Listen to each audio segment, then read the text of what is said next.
মানে ফল খাবে, ডাব খাবে, ডাব খাওয়ার উদ্দেশ্যে আমরা বের হলাম, এক কথা চুরি করবো। তো আমরা দেখে আসছি এক জায়গায়, এক বন্ধু দেখে আসছে, বলে এখানে আছে চল যাই। এটা মাঠের ভিতরে, অনেক গভীর মানে মাঠে, অন্ধকারের ভিতরে, না কোনো বাড়ি ঘর নাই, অনেক। আমরা গেলাম সবাই মিলে, সাহস করে গেলাম। যাওয়ার পর আমি গাছে উঠলাম। উঠার প্রথমেই আমি, কেননা গাছে ডাব গাছে উঠতে সর্বোচ্চ আমার 2 থেকে 3 মিনিট লাগে, উঠতে নামতে, ডাব ভাঙতে।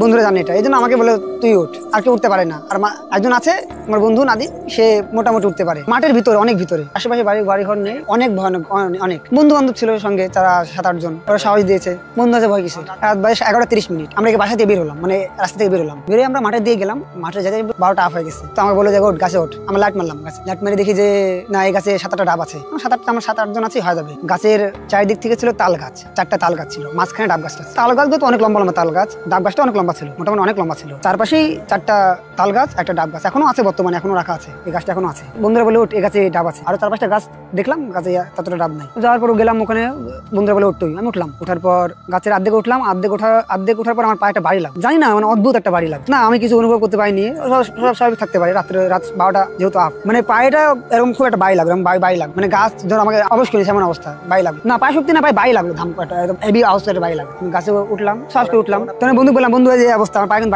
বাড়ি লাগলো। আমি বললাম যে ওর সমস্যা না, কিছু হবে না। আমার এক বন্ধু আছে সুমন, সে একটু কবিরাজি ভালো কিছু জানে, এই জন্য উঠলাম, শ্বাস করে উঠলাম। গাছে উঠলাম, উঠে ডাব ভাঙলাম, ডাব 7-8টা ভেঙে ফেলছে নিচে। তখন নামতে যাবো আমি, গাছের ডগা ধরছি, ডগা ধরে যে আমি এই যে 2টা পা গাছটা বইয়ে তো পা রাখছি, মানে আমাকে গাছের ভিতরে টেনে নিচ্ছে। তখন আমি অবশ্যই গেছি, আমি কিছু জানি না, আমি যে গাছে উঠছি কি উঠি না, তাও আমি বুঝতে পারছি, সেন্স না আমার, এমন অবস্থা। গাছের ভিতরে আমাকে টেনে নিচ্ছে, ডাব গাছ আমাকে ধরে রাখছে, আমার মানে ডাব গাছ আমাকে মানে খেয়ে ফেলছে কথায়, ভিতরে টেনে নিচ্ছে আমাকে, হোশ পাচ্ছি না। আমার বন্ধুরা বলছে এই কিরে শামিম অনেক আওয়াজ দিচ্ছে। তো আমি কত মানে পাচ্ছি না, সেন্স পাচ্ছি না। তো আমার এক বন্ধু আছে নাদিম, সে মোটামুটি উঠতে পারে, আমি প্রথমেই বলছিলাম উঠতে পারে হালকা। তো এবার আর্ধেক মতো উঠছে, উঠে দেখতেছি আমার অবস্থা যেমনটা বলছি আমি, মানে গাছের ভিতরে আমি চলে যাচ্ছি। ও দেখে বলে শামিম বলে খুব জোরে চিৎকার করছে, একটু মানে হোশ পেলাম, কিরে আমার অবস্থা কেন। যখনই ভাবলাম যে গাছ, আমি যাক মোটামুটি সাহস করে যুদ্ধ করে, মানে গাছের সাথে যুদ্ধ করছি এমন অবস্থায়, গাছ আমাকে টানছে, আমি গাছ থেকে সরে যেতে যাচ্ছি, মানে গাছকে ধাক্কা দিচ্ছে এমন অবস্থা। পরবর্তীতে কি করবো, আমি যখন যাক মোটামুটি আমি একটু শক্ত করে নামতে যাচ্ছি, তখন মনে হচ্ছে যে মাটি আমার সমতলে, গাছের মানে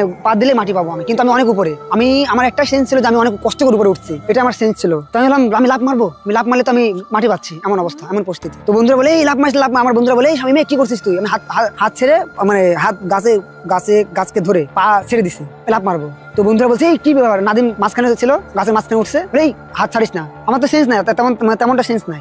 মোটামুটি ওর নাদিমের কথা আমার একটু কান আসলো। আমি খুব কষ্ট উঠছে, আমার মনে হচ্ছিল আমি খুব কষ্ট উঠছিলাম গাছে, অনেক লম্বা গাছ যেহেতু, গাছের মাথায় কেবলই উঠলাম, উঠে আবার নিচেই আমার জমি। তো আমি তো অবাক কাণ্ড, যাক কষ্ট করে নিচে খুব কষ্ট করে নামলাম। নামার পর আমার বন্ধু সুমন ছিল, সে কবিরাজি ছিল একটু মোটামুটি, সে বললো এখানে এক প্রকার আগুনের গোলা দেখতে পাইছি, মানে আগুনের গোলা গাছের উপরে গাছ ক্রাশ করছে। তখন থেকে আমার অবস্থা, ও বুঝতে পারছে আগে থেকে, কিন্তু আমাদের বলি নাই যে ভয় না পায়। তো মোটামুটি যখন নেমে গেলাম, আমরা নেমে যাই, যখন আমরা পিছনে ব্যাক করার সময় ওই আগুনের গোলা আমরা সবাই মিলে দেখতে পেলাম, সবাই দেখছি আগুনের গোলাটা, মানে একটা ফুটবলের মতো আসে এই ডাব গাছ 4টা তাল গাছ ছিল, তাল গাছের মাঝখানে ডাব গাছটা ছিল, ডাব গাছে এসে আগুনের গোলাটা পড়লো।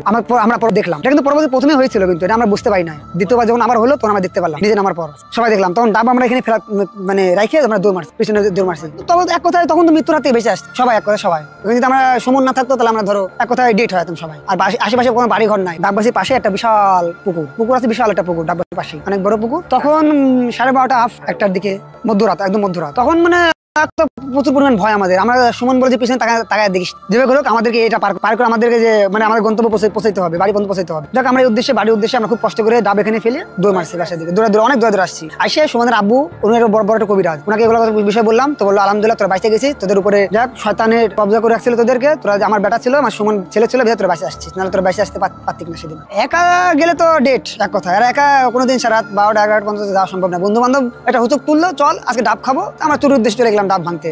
না এরপর থেকে আমি গাছে ওঠা বন্ধ করে দিচ্ছি, আর কোনদিন গাছে উঠি না। পুরো পরিবারকে ধ্বংস করে ফেলবে এবং ফ্যামিলিকে, এই ঘর থেকে সবাইকে মানে বাড়ি ছাড়া করে ফেলবে, তাই এই টার্গেট নিয়ে এখন আসছে। হুজুর বললেন যে কতদিন ধরে আছো, বলছে যে 1 সপ্তাহ খানে। তখন হুজুর বলছেন যে তোমরা তো এর আগেও আসছিলে, কতদিন ধরে এই মেয়েটার সঙ্গে আছো, বলছে যে আমরা 2 বছর ধরে। এই যে আগের যে জিনগুলো ছিল মূলত এরাই পাঠাইতো, এখন যারা আসছে তাদের একটা টিম ছিল, একটা গ্রুপ ছিল, গ্রুপের সংখ্যা অনেকটা কমে গেছে। বলছে যে আমাদের গ্রুপে এখন নাই, আপনি তো অনেককেই মেরে ফেলছেন, এখন আমরা 7 জন ছিলাম, 7 সাতজনই চলে আসছে। তখন আমার বোনের চোখটা বন্ধ। তখন বোনটা বলছে যে হুজুর আমি একটা জিন্নাত দেখতে পাচ্ছি, একটা জিন দেখতে পাচ্ছি, ওটা হচ্ছে আপনার চুলগুলা খাড়া আর গলায় অনেক বড় বড় পুঁতির মালা আছে আর শরীরে কাপড় নাই, একটা সাদা ধুতি পরা আছে। তখন হুজুর বলছেন যে তোমরা কি হিন্দু? তারপরে বলছে যে তুমি তো তান্ত্রিক, এই জিনটা হচ্ছে সর্বশেষ তান্ত্রিক, এই জিনের টিম লিডার। তখন এই জিনটা বলছে যে হুজুর আমাদেরকে ছেড়ে দেন, আমরা আসবো না। হুজুর বলছেন যে না, তোমাদেরকে ছেড়ে দেওয়া হবে না। তখন তাদের 7 জনের মধ্যে 2টা জিনকে হুজুর দড়ি দিয়ে বেঁধে, এই যে বলছিলাম যে আগের মতো দড়ি দিয়ে বেঁধে একদম মেরে ফেলছে আমাদের সামনে। এটা হচ্ছে হুজুর এই বোনকে, আমার যে বসার সামনে, ওর চোখ কিন্তু বন্ধ। তখন হুজুর বলছেন যে কিছু দেখতে পাচ্ছ? বলছে যে হুজুর যে আমাদের বাসার রাস্তাটা দেখতে পাচ্ছি। দেখো তো এখানে কি দেখা যায়? বলছে যে হুজুর 2টা ছায়া দেখতে পাচ্ছি, কালো ছায়া, কল্পনার মতো। আমরা দেখতে পাচ্ছি যে কল্পনা, আসলে ও কিন্তু হুজুর যা প্রশ্ন করছেন প্রশ্ন করার সাথে সাথে উত্তর দিচ্ছে। হুজুর বলছে যে তোমাদের বাসার সামনের যে রাস্তা, ওই রাস্তায় কিছু দেখা যায় কিনা? ও বলছে এরকম চোখ বন্ধ করে বলতেছে যে হুজুর দেখতে পাচ্ছি 2টা ছায়া। হুজুর বলছেন বলো এদেরকে কোনো একটা আকৃতি নিয়ে সামনে আসতে, চোখের সামনে আসতে। তখন আমার বোনটা হুজুরের যেভাবে বলছেন এরকম বলছে, বলার পরে আকৃতি নিয়ে সামনে আসছে। আকৃতিটা কার ছিল? মানে যারা আমার বোনের উপর চালান করছিল তাদের আকৃতি নিয়ে। বলছে যে হুজুর আমি তো আমার এই যে চাচা আর চাচি বলে ফেললাম, মানে এদের আকৃতি নিয়ে আসছে। হুজুর বলছে যে কতদিন ধরে আসছে? ওরা বলছে হুজুর 1 সপ্তাহ খানিক ধরে আছে। তখন হুজুর বলছে যে হুজুর এই আমার বোনটাকে বললেন যে জিনগুলোরে বলো ওরা কেন আসছে বা কতদিন ধরে, আর তারপরে কেন আসছে। তো বললো যে এদেরকে আমরা আর এই বাসায় থাকতে দিব না, এই বাসা থেকে বের করে ফেলবো। বলছেন যে তোমরা কি চলে যাবে? তখন বলতেছে না যে আমরা চলে যাবো, ওরা তখন হাসাহাসি করছে। বোনটা বলছে হুজুর এরা তো হাসাহাসি করছে। তখন হুজুর কি একটা পড়ে কি যেন করলেন, তারপরে বলছেন যে দেখো তো এদের হাত পা বাঁধা হয়েছে কিনা। হুজুর এদের হাত পা বাঁধা, এই আগের মতোই যে বলছিলাম এরকম হাত পা বাঁধা, হ্যাঁ বেঁধে রেখেছে। তখন তারা কান্না শুরু করছে জিনগুলা। আমার বোনটা বলছে হুজুর এরা কান্না করছে যে আর এগুলা করবে না, চলে যাবে। ওই বলছেন না, এদেরকে ছাড়া হবে। তখন এই 2টা জিনকে হুজুর আবার মেরে ফেলে। আবার বলছেন হুজুর যে দেখো তো আরো আছে কিনা, বাড়ির চারপাশ দেখো। তখন বোনটা চারপাশ দেখতে পাচ্ছে। তখন বলছে হুজুর এই যে আমার বাবার সাথে 3টা জিন, বাবার সাথে 3টা জিন এসে বোর করছে। আবার এদেরকে হাত পা রশি দিয়ে বাঁধলেন। বললেন যে দেখো তো এদের হাত পা বাঁধা হয়েছে কিনা। জি হুজুর হাত পা বাঁধা হয়েছে। বললেন যে এটা প্রশ্ন করো, বলো যে এরা যারা আছে সবাইকে একসাথে। তখন 2টাকে মেরে ফেলার পরে আরো 5টা জিন হাজির। তখন এখানে একটা ইন্টারেস্টিং বিষয় আমরা লক্ষ্য করলাম। বললেন যে আসলে তোমরা বারবার যে আসো, এখন এই যে গলার ধুতি দেওয়া, আপনি কি তান্ত্রিক? বোনকে বললেন যে বলো একে তান্ত্রিক, একই সব কাজ পরিচালনা করে? ও বললো যে হ্যাঁ আমি তান্ত্রিক। তারপর ওই যে বললেন তোমরা কি আর এগুলা করবে, তোমাদেরকে ছেড়ে দিব? তখন ওরা কান্না শুরু করছে। এই যে আগে যে 2টা জিনকে হুজুর মেরে ফেললেন, ওরা দেখার পরে এরা ভয় পেয়ে কান্না শুরু করছে। এদেরকে হাত পা বাঁধার আগে হুজুর পরে কিরকম একটা করলেন, এই আমাদের বাড়ির চারপাশটা একটা বাঁধের মতো হয়ে গেল। ওরা তখন এই বাড়ি থেকে আর বের হতে পারবে না। ওরা কান্না শুরু করলো। কান্না শুরু করার পরে ওরা বললো যে হুজুর আমাদেরকে এবারের মতো ছেড়ে দেন, আমরা আসবো। তখন আমরা হুজুর বলতেছেন যে না, তোমাদেরকে এখন আর ছাড়া হবে না, তোমাদের সবাইকে জেলে ভরবো। জেলে ভরার বিষয়টা হুজুরের কাছ থেকে আমি প্রথম শুনলাম। তখন আমার বোনকে হুজুর বললেন যে আচ্ছা তোমাকে আমি একটা জেলের সামনে নিয়ে যাব, যা দেখবে সেটা বলবে। তখন আমার বোনকে কি একটা পরে ফু দিলেন। বললেন দেখো তো কিছু দেখতে পাও কিনা। বোন বলতেছে যে হুজুর আমি একটা বড় গেট দেখতে পাচ্ছি এবং গেটের সামনে একজন হুজুর বসা দেখতে পাচ্ছি। বললেন যে ওনাকে সালাম দাও। সালাম দিল, হুজুরও সালাম দিলেন, আর বোনটাও সালাম দিল। আবার হুজুর প্রশ্ন করলেন হুজুরকে সালামের জবাব দিয়েছেন? বললো যে হ্যাঁ হুজুর সালামের জবাব দিয়েছে। তখন হুজুর বললেন, আমাদের যে হুজুর বললেন যে ওই হুজুরকে উদ্দেশ্য করে বললেন হুজুর 5টা জিন এরা খুব সমস্যা, এদেরকে আপনি জেলে ভরে রাখেন, এমন একটা জায়গা রাখবেন যেন এরা কখনো আর বের হতে না পারে, কোনো মানুষের ক্ষতি করতে না পারে। আমিও এই আপনাদের যে জেল, ওই জেলটাকে আমি একদম সবার আড়াল করে দিচ্ছি, মানে অন্যান্য জিন্নাত বা জিন যারা আছে এরা যেন এই জেলটাকে দেখতে না পারে। তো আসলে এই জেল বা যে মেরে ফেলা এটা তো আসলে আমরা দেখতে পাই না। তারপরে আমার যে বোনটা সামনে, মানে হুজুর আগে বলেন নাই যে নাজমিন দেখো তো ওকে মেরে ফেলা হয়েছে কিনা, হাত বাঁধা হয়েছে কিনা, মানে এরকম বলার আগেই আমার বোনটা বলতো যে হুজুর এই যে হাত পা বাঁধা হয়েছে দেখতে পাচ্ছি, আর একটা শরীর থেকে মাথা আলাদা হয়েছে, কিছু রক্ত দেখতে পাচ্ছি।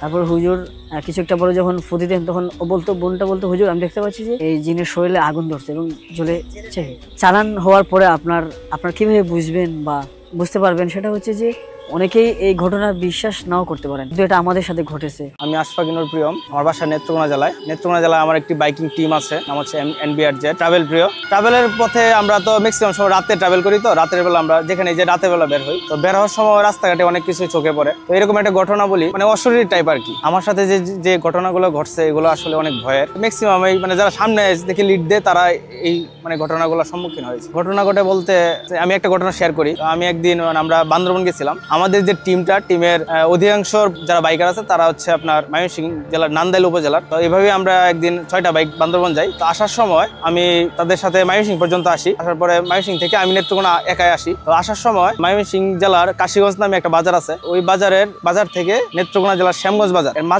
মাঝখানে একটা জায়গা আছে। এখানে তার যাওয়ার সময় হাতের বাম পাশে একটা ফিশারি টাইপ পরে আর কি, পুকুরের মতো। তো আমি আসতেছি, এই সময় বাজে প্রায় রাত 3:30টার মতো। আসার সময় হঠাৎ আমি দেখি সামনে দেখি যে একটা মহিলা, মানে এতটুকু হবে ছোট, কালো বুরকার পরা। তা আমি চিন্তা করতেছি যে তো আমার গাড়িতে রাতে যেহেতু ট্রাভেল করি, আমার বাইকে ফগ লাইট আছে, তো দূর থেকে মোটামুটি প্রায় সবকিছু দেখা যায়। তা আমি ওনাকে দেখে বাইকটা একটু স্লো করার পর চিন্তা করতেছি এত রাতে একটা মহিলা যাইতেছে রাস্তায়, মানে এরকম চিন্তা করতেছি। তো আবার চিন্তা করতেছি এত রাত্রে মহিলা কিভাবে আসবে, এখানে তো পুরো অন্ধকার, ওনার সাথে কোনো টর্চ লাইট বা কোনো কিছুই নেই। তারপর আমি ওনার যখন কাছাকাছি যাই, হঠাৎ করে আমার চোখ এমনিতেই, মানে আমার বাইকের যে গ্লাস, লুকিং গ্লাসে আমি তাকাই দিই, মানে মহিলাকে ক্রস করার পরেই আমি তাকাই মানে আমার লুকিং গ্লাসে।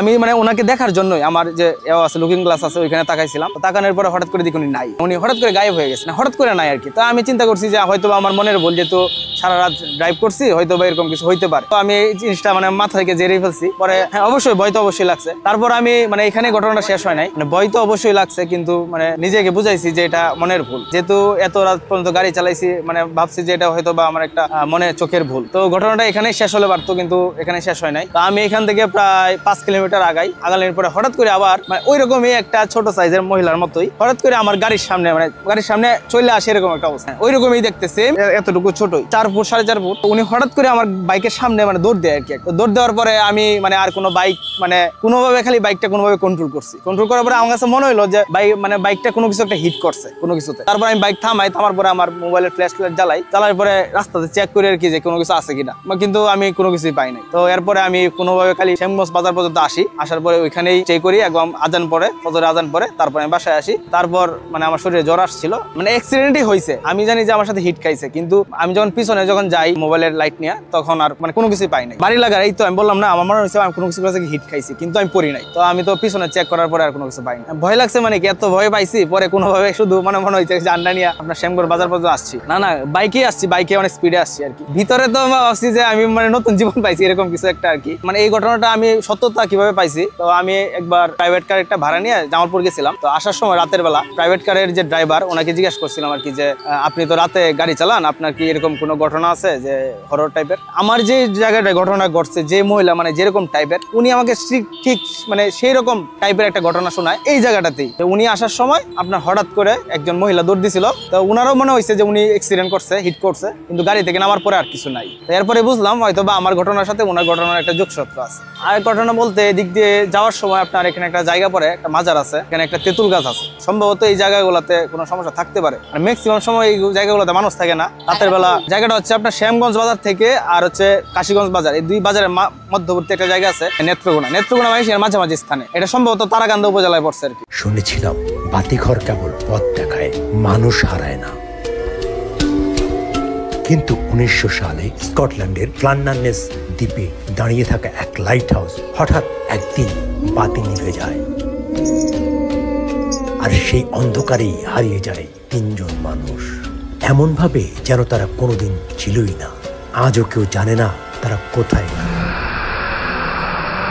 স্কটল্যান্ডের উত্তর আটলান্টিকে এক ছোট্ট দ্বীপ ফ্লান্ডারনেস, সেখানে একটি লাইট হাউস যা 1899 সালে চালু হয়, আর ঠিক 1 বছরের মধ্যে হয়ে যায় ইতিহাসের অন্যতম ভয়াবহ রহস্যের কেন্দ্রবিন্দু। 1900 সালের ডিসেম্বর এক জাহাজের ক্যাপ্টেন লক্ষ্য করেন লাইট হাউসের আলো বন্ধ, বাতাস ছিল তীব্র, সমুদ্র উত্তাল। তিনি বিষয়টি তাৎক্ষণিক রিপোর্ট করেন। পরে কর্তৃপক্ষ থেকে একটি উদ্ধারকারী দল পাঠানো হয়, আর দ্বীপে পা রেখে অবাক। 3 জন স্টাফ মেম্বার জেমস, থমাস আর ডোনাল্ড কেউ নেই। ঘরে ঢুকেই দেখা যায় টেবিলের উপর রাখা খাবার অর্ধেক খাওয়া, ঘড়ি থেমে আছে এক অদ্ভুত সময়ে। একটি চেয়ার পড়ে আছে উল্টে, আর ঘরের কোণে আটকে আছে শুধু একটি পাখি, জীবিত কিন্তু স্তব্ধ। 3 জন মানুষ, পুরো দ্বীপ, আর কোথাও কোনো চিহ্ন নেই। অনুসন্ধান শুরু হলো। রিপোর্টে বলা হলো তারা হয়তো ঝড়ে পড়ে গেছেন বা ঢেউয়ে ভেসে গেছেন, কিন্তু সমস্যা একটাই, 3 জন একসাথে বাইরে গেলেন কেন, এবং কেন কেউই জীবিত বা মৃত অবস্থায় আর খুঁজে পাওয়া গেল না। কেউ কেউ বলেন তারা নিজেরা দ্বীপ ছেড়ে পালিয়ে গিয়েছিলেন, আবার অনেকে মনে করেন 3 জনের মধ্যে বিবাদ হয়েছিল, একে অপরকে হত্যা করে কেউ হয়তো নিজেও আত্মঘাতী হয়েছে। আর স্থানীয় কুসংস্কার বিশ্বাসীরা বলেন দ্বীপে অশরীরী কিছুর বাস ছিল এবং সেই হয়তো নিয়ে গেছে তাদের। এমনকি কেউ কেউ দাবি করেন সেই রাতে ঘরের ভেতর আচমকা এক শীতল হাওয়া ঢুকে পড়েছিল, যা মুহূর্তেই বদলে দিয়েছিল সবকিছু। 120 বছর পার হয়ে গেছে, আজও ফ্লান্ডারনেস লাইট হাউসে সেই 3 জনের কোনো খোঁজ নেই। তারা মারা গেছেন, আত্মহত্যা, নাকি অন্য কোনো অদৃশ্য কিছুই নিয়ে গিয়েছিল তাদের? একটাই প্রশ্ন এখনো পাতিঘরের বাতির মতো জ্বলছে। তাদের খুঁজে পাওয়া যায়নি, নাকি তাদের খোঁজ পাওয়ার কথা ছিল না? আমার নাম মোহাম্মদ জাফর, আমি অ্যাম্বুলেন্স একজন পেশায় ড্রাইভারি। বিগত অনেক দিন ধরেই আপনার লাশবাহী গাড়ি চালাইতেছি, গাড়ি নিয়ে অনেক অভিজ্ঞতা। আমি অনেক লাশ ওঠানামা করি, লাশ নিয়ে আমার খুবই একটা ভালো কনফিডেন্স হয়ে গেছে। তো আমি একদিন একটা লাশ নিয়ে আপনার গেছি নাটোরের জেলায়, ঠিক আছে, চলন বিলে। তো ওই জায়গায় যাওয়ার পর মনে করেন যে আপনার লাশটা নিয়ে যাইতেছি যাওয়ার পর লাশের বাড়িতে আসলাম, আসার পরে লাশটা নামার পর কিছু দূর মনে করেন যে আমরা 3 জন গল্প টল্প করে আসতেছি। আসার পর সামনে নির্জন একটা রাস্তা, লম্বা রাস্তা, লম্বা রাস্তায় আপনার মনে করেন যে আমরা 3 জন গল্প টল্প করে আসতেছি। আসার পরে সামনে দেখি যে ঘন অন্ধকার, 2 পাশে পানি আর পানি। তো দেখার পরে আমরা এক একজনকে জিজ্ঞাসা করি, কিরে এত অন্ধকার হয়ে গেল, আকাশে বিকট শব্দ, বজ্রপাতে। তারপর মনে করেন 4 মিল তাকাইলাম, দেখি 4 পাশ অন্ধকার, আমরা মাঝখান দিয়ে রাস্তার উপরে আছি। তো কিছু দূর আগানোর পরে আপনার দেখলাম সামনে হাতের বাম পাশে একটা বটগাছটা দেখার পর আমাদের সামনের যে ক্যামেরাটা তাক করলাম, ক্যামেরাতে দেখি বটগাছটা শো করতেছে না।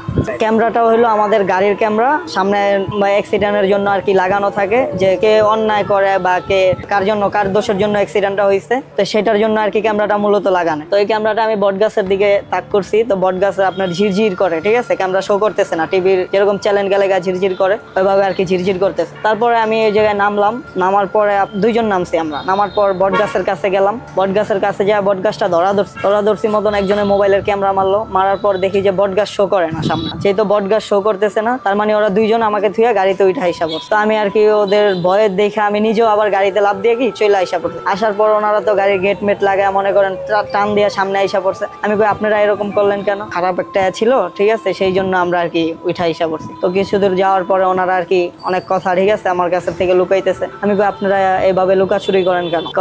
এদিকে একটা খুব কালা জাদুর একটা খুব খারাপ একটা বটগাছ, যেহেতু অনেক বড় বটগাছ, এটা ক্যামেরা শো করে না, তুমি নাইমা ধরতে চাইছো, যদি তোমার বটগাছে নিয়ে যেত, এরকম অনেক কাহিনী হয়েছে। কিছু দূর আসার পরে মেন রাস্তা উঠলাম, মেন রাস্তায় উঠতে আপনার এরকম গল্প করতেছি, এতদিন লাশ টানতেছি, ঠিক আছে, কখনো এরকম কিছু দেখি নাই, আজকে কেন আমাদের জীবনে এটা ঘটলো? কোন থেকে আর কি আমাদের মনের ভিতরে একটা ভয় জমে গেল যে আমরা কখনো লাশ নিয়ে বা এরকম কখনো এইটা ফেস করিনি। সেটা আপনার ইটের সোলিং এর রাস্তা ছিল, রাস্তাটা খদা ভাঙাচোরা আর কি। এটা আপনার রাস্তার 2 সাইডেই গাছ আছে মোটামুটি, কিন্তু ওই ডাইন সাইডের যে বট গাছটা এটা অনেক বড়। এই বট গাছটা আপনার ওই জায়গায় আমরা নিজেরা সামনে দেখতেছি আছে, কিন্তু আমাদের মোবাইলে দেখি নাই। ক্যামেরাটা আমি যখন দেখছি যে এত বড় একটা বট গাছ, ঠিক আছে, তো আমি একটা ফটো নিতে চাইছি, তো বট গাছের ফটো নিতে চাইছি। তো আমার আগে গাড়ির ক্যামেরাটা মারছি, গাড়ির যে সামনে যে ক্যামেরাটা থাকে ওইটা মারছি, ওইটা মারাতে দেখি যে আমার ক্যামেরাটা শো করে না। জিনদের কথাবার্তা এগুলো কিন্তু আমরা বিশ্বাস করি না, বা এগুলো আমরা ওরকম ভাবেই করি না। তো ও যেভাবে বলতেছে, মানে আমি আল্লাহর কসম করে বলতেছি, আমি সর্বপ্রথমে নিজে কালিমা পড়তেছে, কালিমা পড়ে নিজেকে মুসলমান দাবি করতেছে, কাঠগড়া দাঁড়িয়ে যাহা বলিব সত্য বলিব মিথ্যা বলিব না, মানে এমন ভাবে একটা এই করে বলার চেষ্টা করতেছে যে দেখেন, সত্যি কথা বলতে ও কিন্তু একটু আগে বলছিল যে আমি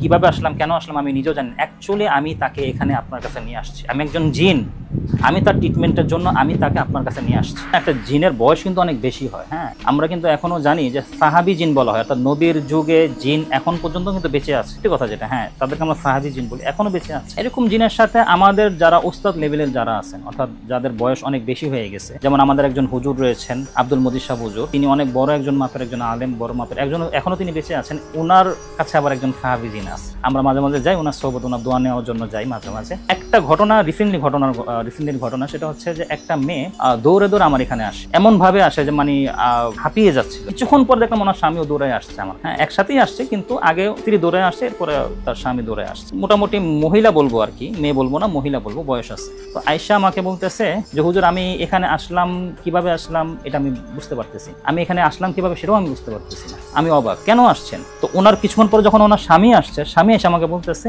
হুজুর ও আসলে জিনের রোগী, আপনার ট্রিটমেন্ট করতে হবে। আমি জিনের রোগী, কি সমস্যা? সমস্যা? আপনি দেখেন না হুজুর কি সমস্যা, আপনিই দেখেন। তো আমি যখন নাকি ওর উপরে রুকাইয়া করি, রুকাইয়া করার সাথে সাথে আবু বক্কর নামে একটা জিন ওর উপরে হাজির হয় সাথে সাথে। নাম হচ্ছে আবু বক্কর, মানে সে নাম বলার সাথে সাথে বলে দেয় আমার নাম আবু বক্কর। তো বললাম যে কি সমস্যা তোমার, কেন আসছো? ও আমাকে তখন পুরো হিস্টোরিটা বলে। ও আমাকে বলতেছে যে এই যে একটা কাপুরুষ দেখতেছেন না, মানে তার স্বামীর দিকে ইঙ্গিত করছে, এর ফ্যামিলি একে শেষ করে ফেলতেছে। তারপর মানে যদিও জিনদের মানে কথাবার্তা এগুলো কিন্তু আমরা বিশ্বাস করি না বা এগুলো আমরা ওরকম ভাবেই করি না। তো ও যেভাবে বলতেছে, মানে আমি আল্লাহর কসম করে বলতেছি, আমি সর্বপ্রথমে নিজে কালিমা পড়তেছে, কালিমা পড়ে নিজেকে মুসলমান দাবি করতেছে, এবং আমি যা বলতে মানে একজন কাঠগড়া দাঁড়িয়ে যাহা বলিব সত্য বলিব, সত্য বলিব মিথ্যা বলিব না, মানে এমন ভাবে একটা করে বলার চেষ্টা করতেছে যে দেখেন সত্যি কথা বলতে ও কিন্তু একটু আগে বলছিল যে আমি কিভাবে আসলাম, কেন আসলাম আমি নিজেও জানি। অ্যাকচুয়ালি আমি তাকে এখানে আপনার কাছে নিয়ে আসছি, আমি একজন জিন, আমি তার ট্রিটমেন্টের জন্য আমি তাকে আপনার কাছে নিয়ে আসছি। আপনার ভিডিও যখন নাকি মোবাইলে দেখতেছিল, আমি রিসেন্টলি একটা প্রোগ্রামে যাই, ওখানে আমি একটা টক শো করি,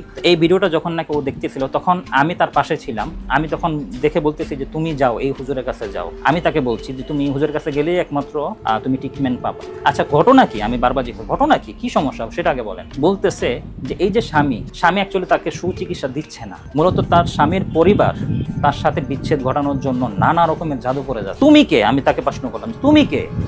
আমি হচ্ছি একজন জিন, আমি তার নানির কাছে ছিলাম, নানি মারা যায়, নানির কাছ থেকে তার মায়ের কাছে থাকি, মায়ের পরে মা মারা যায়, এখন তার মেয়ের কাছে, অর্থাৎ তার বংশের দায় দায়িত্ব আমার উপরে। আমি তাদের পূর্বপুরুষের একজনের আমাকে ওসিয়ত করে যায় যে আমার পরিবারটাকে তুমি দেখা রাখ, আমার মর্যাদা, আমার বংশের যারা যারা আসবে তাদেরকে তুমি একটু দেখা রাখ। তার ওসিয়ত অনুযায়ী আমি কখনো তাদেরকে ছেড়ে যাই না, এবং তাদের কোনো খারাপ আমি কোনো কাজ করি না, বরঞ্চ তাদের ভালোটাই আমি সবসময় কাজ করি, সবসময় ভালোটা সবসময় চাই যে তার সবসময় ভালো থাকুক। এটা আমার ওসিয়ত এবং এটা আমার প্রতিজ্ঞা। আমি যতদিন বেঁচে থাকবো, তার মেয়ে যখন হবে বা তার ছেলে হবে, তারটাও আমি দায়িত্ব নিয়ে আমি তার পাশাপাশি থাকবো। এখন সমস্যা যেটা হচ্ছে যে তাকে এত পরিমাণ জায়গায় জায়গায় গিট দেওয়া হয়েছে, এত পরিমাণ ব্ল্যাক ম্যাজিক করা হয়েছে যে সে প্রতিনিয়ত অসুস্থ হয়ে যাচ্ছে এবং তার স্বামীর সাথে প্রতিনিয়ত ঝগড়া বিবাদ হচ্ছে। কিন্তু মেয়েটার আজকে কেউ নাই, না তার বাবা আছে, না তার মা আছে। এখন তাকে দেখে তার স্বামীকে বোঝানোর চেষ্টা করতেছে, তার স্বামী বলা বুঝতে রাজি না, তার স্বামী সেটা মানতেই রাজি না যে তার ফ্যামিলি তাকে ব্ল্যাক ম্যাজিক করছে। এখন তুমি কি চাও? আমি আপনার কাছে নিয়ে আসছি এই জন্যে যে তার প্রত্যেকটা গিট আপনি কেটে দিবেন, প্রত্যেকটা ব্ল্যাক ম্যাজিক গুলো আপনি কেটে দিবেন। আমি যদিও তার কথাগুলো বিশ্বাস করি নাই, কিন্তু আমি দেখতেছি যে প্রতিনিয়তই এই জিনটা চালানকৃত জিনের সাথে সে ফাইট করতেছে। অর্থাৎ এটা হচ্ছে এই ধরনের ব্ল্যাক ম্যাজিক, যে ব্ল্যাক ম্যাজিকের মাধ্যমে বাংলাদেশের বেশিরভাগ তান্ত্রিকরা চালানি করে, অর্থাৎ চালান জিন পাঠায়, অর্থাৎ বাধ্যবাধকতা যেটাকে বলা হয়। অর্থাৎ চালান জিন হচ্ছে ওই সমস্ত জিন শয়তান যেগুলোকে বাধ্য করা হয় যে তোমরা লক্ষ লক্ষ জিন যাও তাদেরকে আক্রমণ করো, ওইটাকে শেষ করা না পর্যন্ত তুমি আক্রমণ করো। যখন লক্ষ লক্ষ জিন যখন আক্রমণ করে তখন একটা জিন কিন্তু পেরে ওঠে না, তো সে প্রতিনিয়তই ফাইট করছে কিন্তু পারতেছে না। আমি তখন দেখতেছি যে মেয়েটার মধ্যে আবার ভিন্ন রকম এক ধরনের একটা আচরণ, যেটা দুষ্ট জিনের আচরণ, অর্থাৎ একবার ভালো জিনের আচরণ দেখতে পাচ্ছি, একবার খারাপ জিনের আচরণ দেখতে পাচ্ছি। তখন আমার কাছে জিনিসটা আসলে বিশ্বাস করতে আমি বাধ্য হলাম যে না, তার উপর আসলে চালান করা হয়েছে। এবং আরো কিছু এমন কিছু ডকুমেন্ট বা এমন কিছু জিনিস আমি দেখতে পেয়েছি যেটার মাধ্যমে আমি শিওর হলাম যে হ্যাঁ। তখন আমি তাকে বললাম যে তুমি তাহলে চলে যাও, যেহেতু তোমার দায়িত্ব ছিল এতটুকু আমার কাছে নিয়ে আসা পর্যন্ত, এখন তোমার দায়িত্ব শেষ। তাকে সুস্থ করার জন্য আল্লাহ তাআলার নুসরতই যথেষ্ট, বাকি আমি আমার চেষ্টা আমি করব। তখন সে চলে যায়। চলে যাওয়ার পর তারপর আমি দেখলাম যে হ্যাঁ, একে একে তার মাধ্যমে ঢুকাইয়া করার মাধ্যমে তার মাধ্যমে আমি প্রত্যেকটা মানুষের যে সমস্ত গিটগুলো দেওয়া হয়েছে, যে সমস্ত তান্ত্রিকরা তাকে চালান করছে, প্রত্যেকটা চালানগুলো আস্তে আস্তে কাটতে শুরু করি। এটা ঘটনার মূল মেসেজটা হচ্ছে এইটাই, যখন নাকি আমি কাটি তার শরীরে কিন্তু অনেকগুলো জিন ছিল, বুঝে ওঠা যায় না যে আসলে এটা কি ভালো জিন না খারাপ জিন। আমাদের হুকুমতটা ওইভাবে লাগাইতে হয় যে যদি খারাপ জিন থাকে অবশ্যই আল্লাহ তাআলার সাহায্য আসবে। আমি কোরআন পড়েই তো আমি তাদেরকে হত্যা করছি, হত্যা তারাই হবে যারা দুষ্ট, ভালোরা যেন না হয়। আমার প্রত্যেকটা হুকুম ছিল এরকম। তো দেখতাম যখন নাকি আমি দুষ্টদেরকে এই হুকুমটা লাগিয়ে যখন নাকি আমি তাদেরকে হত্যা করতাম, তখন ভিতর থেকে তারা চিৎকার করতো, মেয়েটা খুব চিৎকার করতো। তার মনে বোঝা গেল যে না, তার ভিতরে খারাপ জিনগুলাও আছে, চালানকৃত জিন্নাতগুলাও আছে। একে একে প্রত্যেকটা গিটগুলা কাটি, প্রত্যেকটা জাদুগুলা কাটি, আলহামদুলিল্লাহ রোগীটা সম্পূর্ণরূপে সুস্থ হয়ে যায়। ঘটনার আসলে মূল মেসেজ হচ্ছে এইটা যে আসলে জিন জাতি এমন একটা জাতি, আসলে এগুলা আসলে গবেষণা করে শেষ করার মতো না। অনেকে মনে করে যে আমার সাথে জিন থাকলে মনে হয় ভালো, একটা জিন বন্ধু যদি পেতাম। আসলে সর্বোপরি আমরা এটাই বলবো যে কোনো জিন আসলে মানুষের জন্য ভালো না, কারণ আপনি একটা পর্যায়ে জিনদের প্রতি আপনি নির্ভরশীল হয়ে যাবেন, আল্লাহ তাআলার নসরত থেকে আপনি দূরে সরে যাবেন। জিন কখনো কোনো ভালো দিক হইতে পারে না। এই ঘটনার দ্বারা এটা কিন্তু প্রমাণ করে না যে প্রত্যেকের জন্য একটা জিন থাকা ভালো বা এরকম, বিষয়টা এরকম না। ওই জিন হয়তো বা তার ওসিয়ত অনুযায়ী হয়তো বা তার পাশে ছিল বা তার সাথে ছিল, এই জন্য হয়তো বা মেয়েটা বেঁচে গেছে, আলহামদুলিল্লাহ। এটা আসলে তার একটা সাহায্য বলা যেতে পারে যে না, যে ও যে কাজটা করছে আলহামদুলিল্লাহ ভালো কাজ। এবং তাকে কিন্তু আমি এটাও বলছি যে তোমার কাজ কিন্তু তার পাশে থাকা না, তোমার কাজ এইটা নয়, তুমি তোমার জগতে থাকবা, ও ওর জগতে থাকবে। তুমি কখনোই তার শরীরে ভর করবা না। মানুষের শরীরে জিন ভর করা এর চেয়ে খারাপ আর কিছুই হইতে পারে না। তো সে আমার কথাটা মানার চেষ্টা করে, আলহামদুলিল্লাহ রোগী সুস্থ হয়ে যায়। এবং তার স্বামীকেও বোঝানোর চেষ্টা করে যে না, আপনি এমন কিছু পন্থা বের করেন যে পন্থার মাধ্যমে যেন তারা নেক্সট টাইম আর কখনো যেন ব্ল্যাক ম্যাজিক করতে না পারে।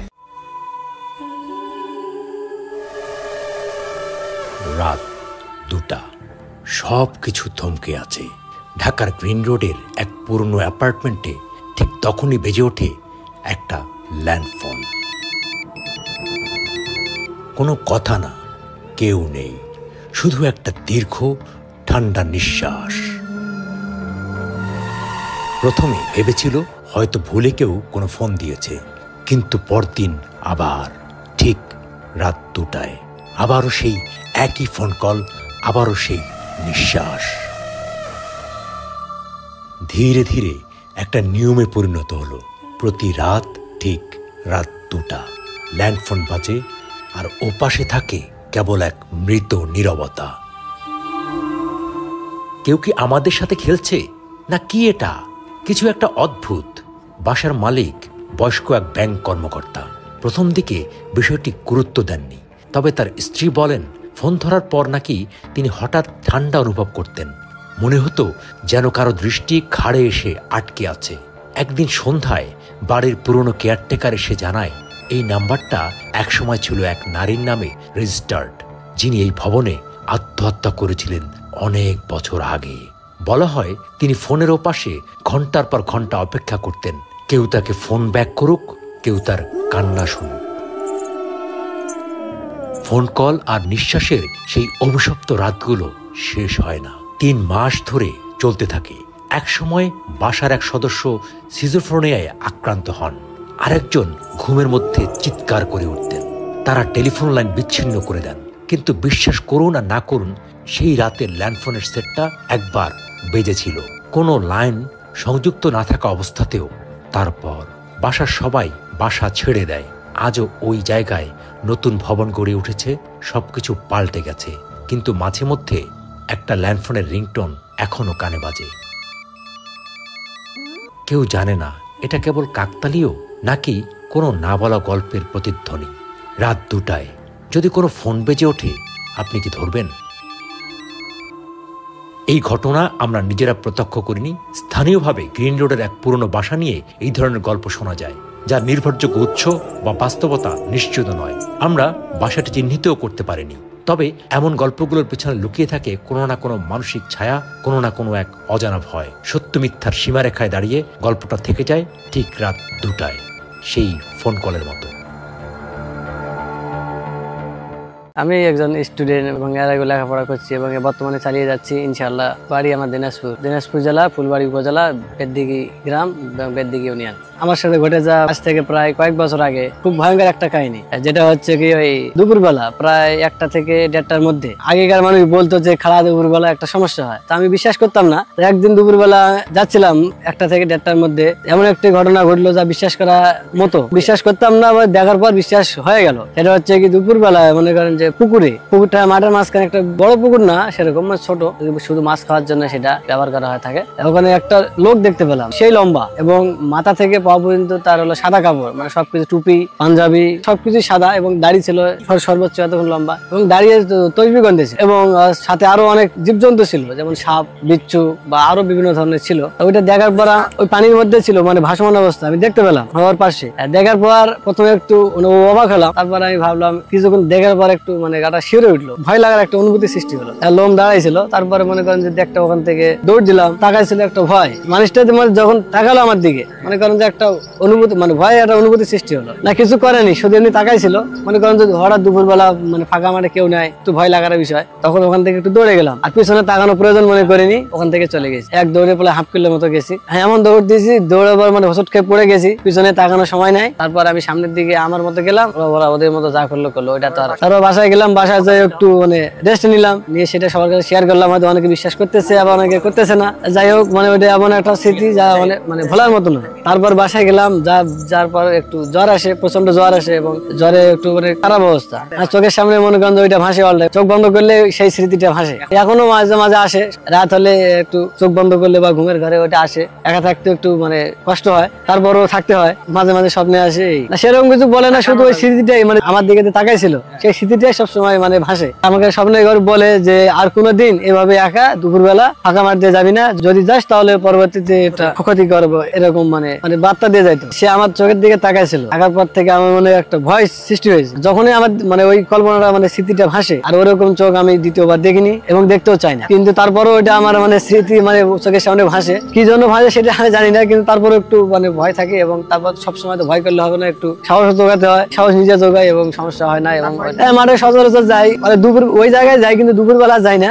ওইটা ভয় মনে কাছে আবার যদি দেখতে পাই বা কোনো একটা মানে হয়, যার কারণে যাই না। মানে এমনি সকালবেলা যাই বা বিকেল বেলা যাই। আমার জীবনে এরকম ভয় আমি পাইনি এবং আর পাইতেও চাই না। জিন পরীদের সাথে আমার শত্রুতা, এ যাবৎ আমি অনেক জিন এবং পরীর সাথে যুদ্ধ করছি, করে আমার নিজেরও সমস্যা হয়। হিন্দু জিন পরী জিল্লা আছে, এর সমস্যা সমাধান কম করা যায়। কৃষি কাজ করি, আমরা জমি জমা আবাদ করি, পাশাপাশি জিন আর মানুষ সৃষ্টি করছে আল্লাহ পাক তার ইবাদত করার জন্য। কিন্তু অনেক জিন পরীরা খারাপ, কোনো মানুষের রাশির উপর ইয়ে করতে পারে, কিন্তু সব মানুষের কাছে যেতে পারে না। যারা তুলো রাশি লোক এদের কাছেই বেশি যায়, কিন্তু আমি নিজেই একটা তুলো রাশি লোক। 15-20 বছর ধরে এই কবরেজি কাজ করি। কবরেজি মানে যাদের ব্রেন নষ্ট করে দেয়, জিন পরীরাই নষ্ট করে দেয়। পুরুষ মানুষ হলে মেয়েরা আসে আর মহিলার কাছে যায়, এদের গুলো তারাই। এটা আমাদের বাপ দাদার থেকে আগে ইয়ে করি, এটা আমার দাদারা আগে করিচ্ছিল, তারপর আমার বাপ করছে, তারপর আমি। এ যাবৎ আমি অনেক জিন এবং পরীর সাথে যুদ্ধ করছি, করে আমার নিজেরও অনেক ইয়ে আসে যায়, সমস্যা হয়। কিন্তু সমস্যা হয়, আমার কাছে তাবিজ আছে কিছু কিছু, এই যে কিছু গাছান্ত ওষুধ এই তাবিজের ভেতর দেওয়া আছে, এই কারণে কিছু করতে পারে না। এটা না থাকলে এসে অ্যাটাক করে, শরীরের ভেতর ঢুকে যায় মানুষের ব্রেনের সমস্যা করে দেয়। এরকম আমার মধ্যে ঢোকি, আমি নিজে দেখতেই পারি যে আসলে একটু গাও ঝিমঝিম করে রগের ভেতর সান্দায় দেয়, আসে মানুষের ব্রেনের মধ্যে ঢুকে স্মৃতি নষ্ট করে দেয়। এটা আপনি ঘুমের মধ্যেই আসে, যখন ঘুমায় আছে ওই স্বপ্নের মাধ্যমে আসে ঢুকে যায়, ব্রেন নষ্ট করে দেয়। দেখা যায় ঝাপসার মতন এসে ঢুকে যায়, মানুষের উপলেই আসে। এই যেমন আপনার উপরে নিয়ে আসবি, এসে ঢুকে দিবি, ঢুকে যাওয়ার পরে মনে করেন মাথার ব্রেন নষ্ট করে দিবি, নাহলে হাত পঙ্গ করে দিবি। ব্রেন নষ্ট হলে আপনার স্মৃতি শক্তি আলাদা হয়ে যায়, সংসারে কাজ কাম ভাল লাগে, লেখাপড়ার দিক দিয়ে তখন মাথার ভেতর আপনার যে লেখাপড়ার হয়তো ইয়ে আছে, কিন্তু সেটা নষ্ট হয়ে যায়, পাগলের মতন হয়তো ঘুরিচ্ছে। এটা আপনার পরীরা আসে যে ছেলে পছন্দ হয়, আসে বনে যায়, তাকে নিয়েও যায়, আবার তার সাথে লেগেও থাকে। হ্যাঁ এরকম আছে, কিন্তু এরকম তার মানে তাকে বিয়ে শাদী করবে দেয় না। এরকম সমাধান মানে তাকে ওই গাছান্ত ওষুধ এরকম তাবিজ দিয়ে করে দিলে আর আসতে পারে না। যখন আসে তখন আর মস্তিষ্ক আলাদা হয়ে যায়, তখন জ্ঞান বলতে থাকে না, ভুলবকে। তখন আমি কিছু গাছান্ত ওষুধ খাওয়াই, তারপরে গাছান্ত ওষুধ দেয় যে তাবিজ, তখন একটু খারাপ ব্যবহার করে, তারপরে যখন পেরেন্টের ইয়ে ভালো হয় তখন ভালো ব্যবহার না, ভয় লাগে না, এরকম আমার লেগেই থাকে। অনেক পরীকে তারান যায় না, জিলে হিন্দু গুলো জিলে বললে হিন্দু করে ইয়েতে আসে, কুপরি করে ওইলে ঢোকে, ওইলে তারাতে একটু হিন্দু জিন পরি জিল্লা আছে, এলের সমস্যা সমাধান কম করা যায়। হ্যাঁ 2-4 এরকম পারিও নি, ওই জিল্লে কালির সাধনে জিল্লে ঢুকছে, এলে কম পারা গেছে, এগুলো পারাই যায়নি। ওসব রোগীগুলো এখন আছে আমার গ্রামতি আছে, ওইলে এখন ব্রেনের সমস্যা, ওরা এখন কাজ কামও করে পারে না, পাক শাকও করে দিতে পারে না, স্বামীরাই পাক করে খায়, এইরকম রোগী একটা আছে আমার। অনেকে মারাও গেছে, ছেলে মেয়েকে দেখতে পারে না, এভাবেই ইয়ে করছে। জিন পরীদের সাথে আমার শত্রুতা, এই জন্য এই কাজ আমি ছাড়িয়ে দেওয়ার ইয়ে করেছি। প্রবলেম হচ্ছে মানে যে শরীরের সমস্যা আমার ভেতরে করে, সংসারে কাজ কাম করবে দেয় না, বিভিন্ন ঘুমের মাঝে যে লল্লি টিপি দেবে ধরে, ওদের দেখা যায় ঝাপসা সাদার মতন, ওরা ওই রাশির উপর ইয়ে করে, সব লোক যেতে পারে না। যেরকম তুলো রাশি, সিংহ রাশি এলে ভেতর বেশি ঢোকে। ভয় পাইছি আমি আমার জীবনে সাপের উপরে আসছিল একবার, ওই সাপের উপরে এসে আমাকে ইয়ে করছিল, ডংসুং করছিল একবার। এটা আপনি মনে করেন ওই মাঝরাতের মতন, এই 2-2:30 মতন এসে সাপের উপরে এসে আমাকে ডংসুংও করছিল। আমি তখন ডিপের থাকছি, ডিপ শালো যখন, তখন ওই চালু করে জমিতে পানি দিবে গেছি, সেই টাইমে ওই আলের উপর থেকে মারছিল ঠোকা আমার। এটা এই জায়গাতে চিহ্ন আছে এখন, এই যে এই এক ঠোকর, এই এক ঠোকর। তারপরে তেমন কিছু আমার হয়নি। গাছান্ত ওষুধ আসলো, এই ওষুধ খেয়ে তাও অনেকে মানুষ ভয় দেখাচ্ছে। তারপরে আমি মেডিকেলে গেছিলাম একবার। মেডিকেলে যাইয়ে ভ্যাকসিন যেটা বলে সেটা দেওয়ার পরে 2 দিন পরে আমি চলে যাচ্ছি উঠতে না দিতি। গাছ হলো আল্লাহ পাক সৃষ্টি করছে, গাছান্ত ওষুধ দিয়ে আগে হচ্ছে, আর কিছু লাগে কোরআনের দোয়া দিয়ে হয়। আর কারণে এই গাছগুলো ওরা সহ্য করতে পারবেন না। এটা আগেকার কবরেজি গাছ। এই গাছ আমার দাদারা করে গেছে, আমার বাপও করছে, আমাদের উপর শিক্ষা দিয়ে গেছে। এই গাছ দিয়ে আমরা অনেক দেখছি, অনেক রোগী বেশি একেবারে জরুরি সেটা করা যায় না, কিন্তু যাদের মাথার ব্রেন নষ্ট করে দেয়, স্মৃতিশক্তি আলাদা হয়ে যায়। হয়তো একটা শিক্ষিত ছেলে এমন ওই অবস্থায় লেখাপড়া করতে করতে ব্রেন নষ্ট হয়ে যায়, ওদের উপরে পরিদের দৃষ্টি থাকে, তখন দৃষ্টি থাকার জন্য করে মাথার ব্রেন নষ্ট হয়ে যায়। তো সেলে রোগী আমরা এই গাছান্ত ওষুধ দিয়ে পরি আর আসি না। এই যে দেখছেন না 2 খান্তা বীজ, ওই গাছের ওষুধ সেবন করলে তখন মাথার ব্রেন আস্তে আস্তে ধীরে ধীরে 21 দিন 22 দিনের মধ্যে ইনশাআল্লাহ ক্লিয়ার। না না না, গাছের কারণে পরি আসতে পারবে না, গাছ সহ্য করতে পারে না। এই কাজ শিখে পারলে এবং ভালো করে পারলে মানুষের সেবাও হয়, মনে করে রোগীটা সুস্থও থাকে। এই কাজ শিখে আমার সংসারের দিক দিয়ে ক্ষতি হয়েছে, কিন্তু মানুষের সেবা উপকার হয়। এই তাবিজ দেওয়ার কারণে আমার কাছে সহজে আসতে পারে না, কিন্তু আশপাশে থাকে। আমার যে আবার তুলো রেসিরা একটা মেয়ে যাচ্ছে সুন্দর লাল পোশাক পরে আছে, লম্বা লম্বা হাঁটুর নিচে চুল পড়বে, বয়স আনুমানিক 18-19 মতো বয়স হবে। সামনে যাচ্ছে, আমি পিছনে আব্বার সামনে যাচ্ছে। আব্বা বলতে যায়, কে থামো, তুমি এত রাত্রে কোথায় যাও? দাঁড়ায় না। আব্বা যদি 1 হাত যায়, আমি 1 হাত আগে। পিছন দিকে একটা সাউন্ড হলো, পিছন দিকে ঘুরে দেখি সামনে আর নাই। আসসালামু আলাইকুম ভাই। মূলত আমরা খেজুরের রস লাগাই, খেজুরের গাছ লাগাই, আর রাতের ব্যবসা আমাদের যেটা মূলত, মানে আমি লাগাই না, আমার বাবা লাগায়। বাবার সাথে রস পাড়তে যায় ফজরের আগে প্রায় রাতে 3টের দিকে ওটা লাগে প্রতিদিন, শীতের 3 মাস। এর ভিতরে অনেক ভয়াবহ জিনিস দেখছি আমরা, আর অনেক ভয়াবহ জিনিস আছে। এর মানে একদিন হঠাৎ করে রাতে 3টে খেজুর গাছ পাড়তে যায়, ওই মাজার তলা করে একটা মাজার আছে, হাফেজ সাহেবের মনে হয় সম্ভবত মাজার, সবাই বলে যে ওখানে একটা মাজার আছে।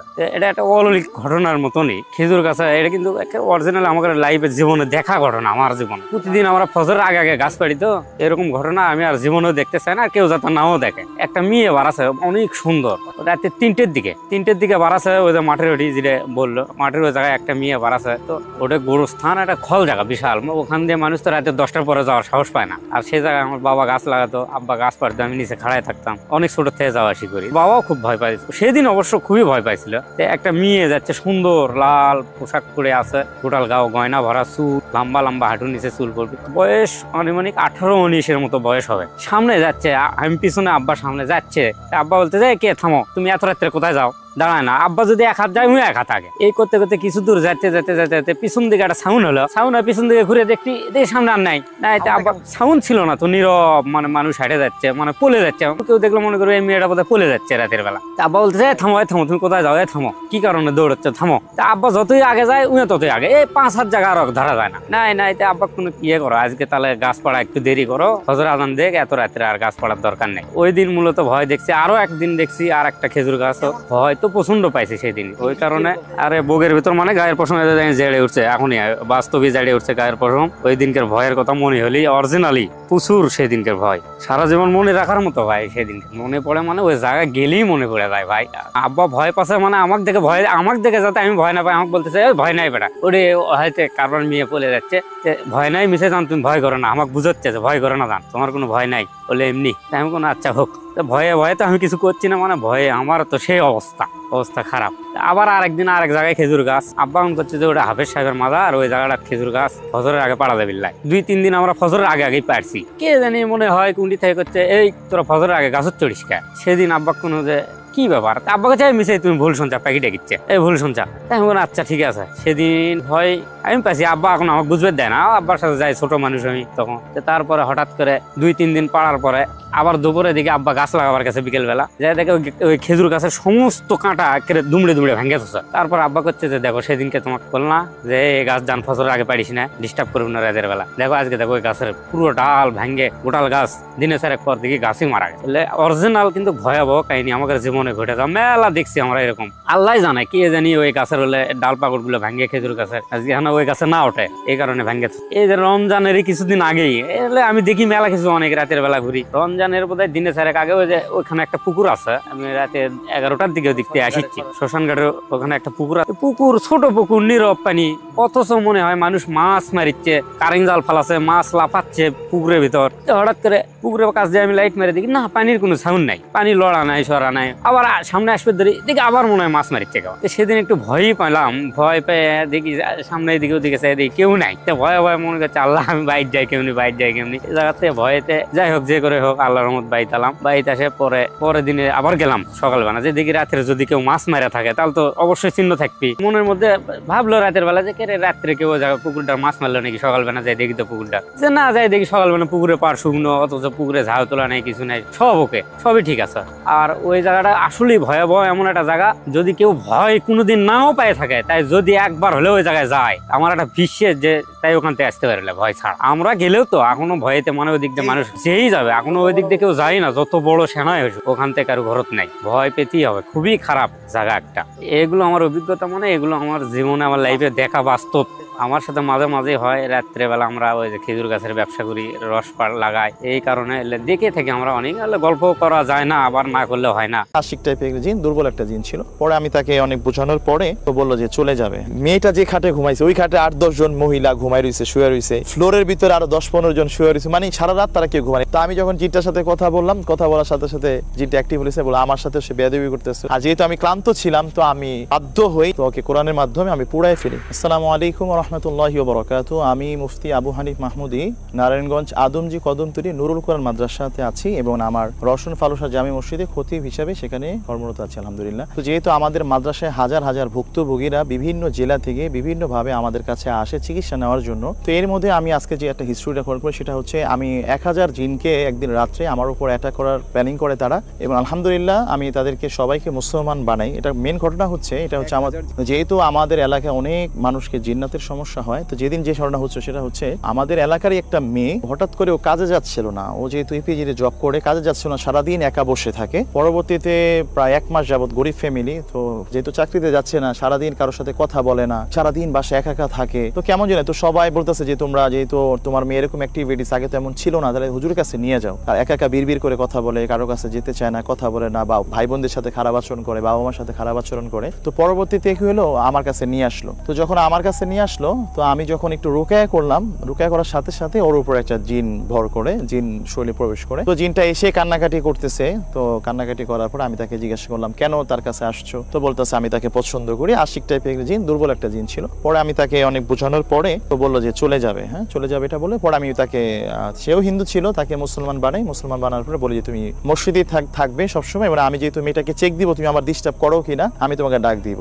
তো ঘটনার সূত্রপাত হচ্ছে এইখান থেকে। এরই মধ্যে আমি একটা পেশেন্ট দেখার জন্য ঢাকায় চলে আসি, মানে একটা গ্রামে যাই। তো গ্রামটা এরকম থমথমে একটা পরিবেশ ছিল। তো এইখানেও আমি চিকিৎসা করতেছিলাম একটা রোগীর ক্ষেত্রে, বাড়ি বন্ধ করার জন্য গিয়েছিলাম। তো যেহেতু আমরা সারাদিন মাদ্রাসায় থাকি, তো রোগীরা বারবার ফোন করতেছিল যে যাতে আমরা আসি, কারণ বাড়িটা যে বাড়ির কথা, বাড়িটা খুবই থমথমে একটা পরিবেশ ছিল। চারিদিকে এরকম জঙ্গল, গাছপালা, তারপরে আপনার চারিদিকে পুকুর ছিল, ভুতুর একটা পরিবেশ ছিল, অজপাড়া গাছ এটাকে বলে, চারিদিকে গাছগাছালি ভরা, ঝিঝি পোকার আওয়াজ। তো যেহেতু বাড়িটা অনেক দূরে ছিল, আমি স্কিপ করলাম কোন জেলায় গিয়েছিলাম। তো আমরা ক্লাস শেষ দুপুর 3টার দিকে রওনা দিই। তো যেতে যেতে আমাদের প্রায় 10টা-11টা বেজে যায়। তো ওইখান থেকে আমাদেরকে ওনারা অটোতে নিয়ে যায়। তো প্রায় তা 1.5-2 ঘন্টা লাগে। তো 12টা বেজে যায় প্রায়। তো যাওয়ার পরে আমরা নাস্তা করলাম, তো বাজে প্রায় 2টা। তো এখন যিনি রুগী, তো ওই রুগীটাকে নিয়ে আসলো, মানে মূলত অ্যাক্টিভিটি হচ্ছে পুরা, যেহেতু রাত্র হয়ে গেলেই তো বাড়ির উপর দিয়ে খুব ধপস ধপস ধপস খুব আওয়াজ হয়।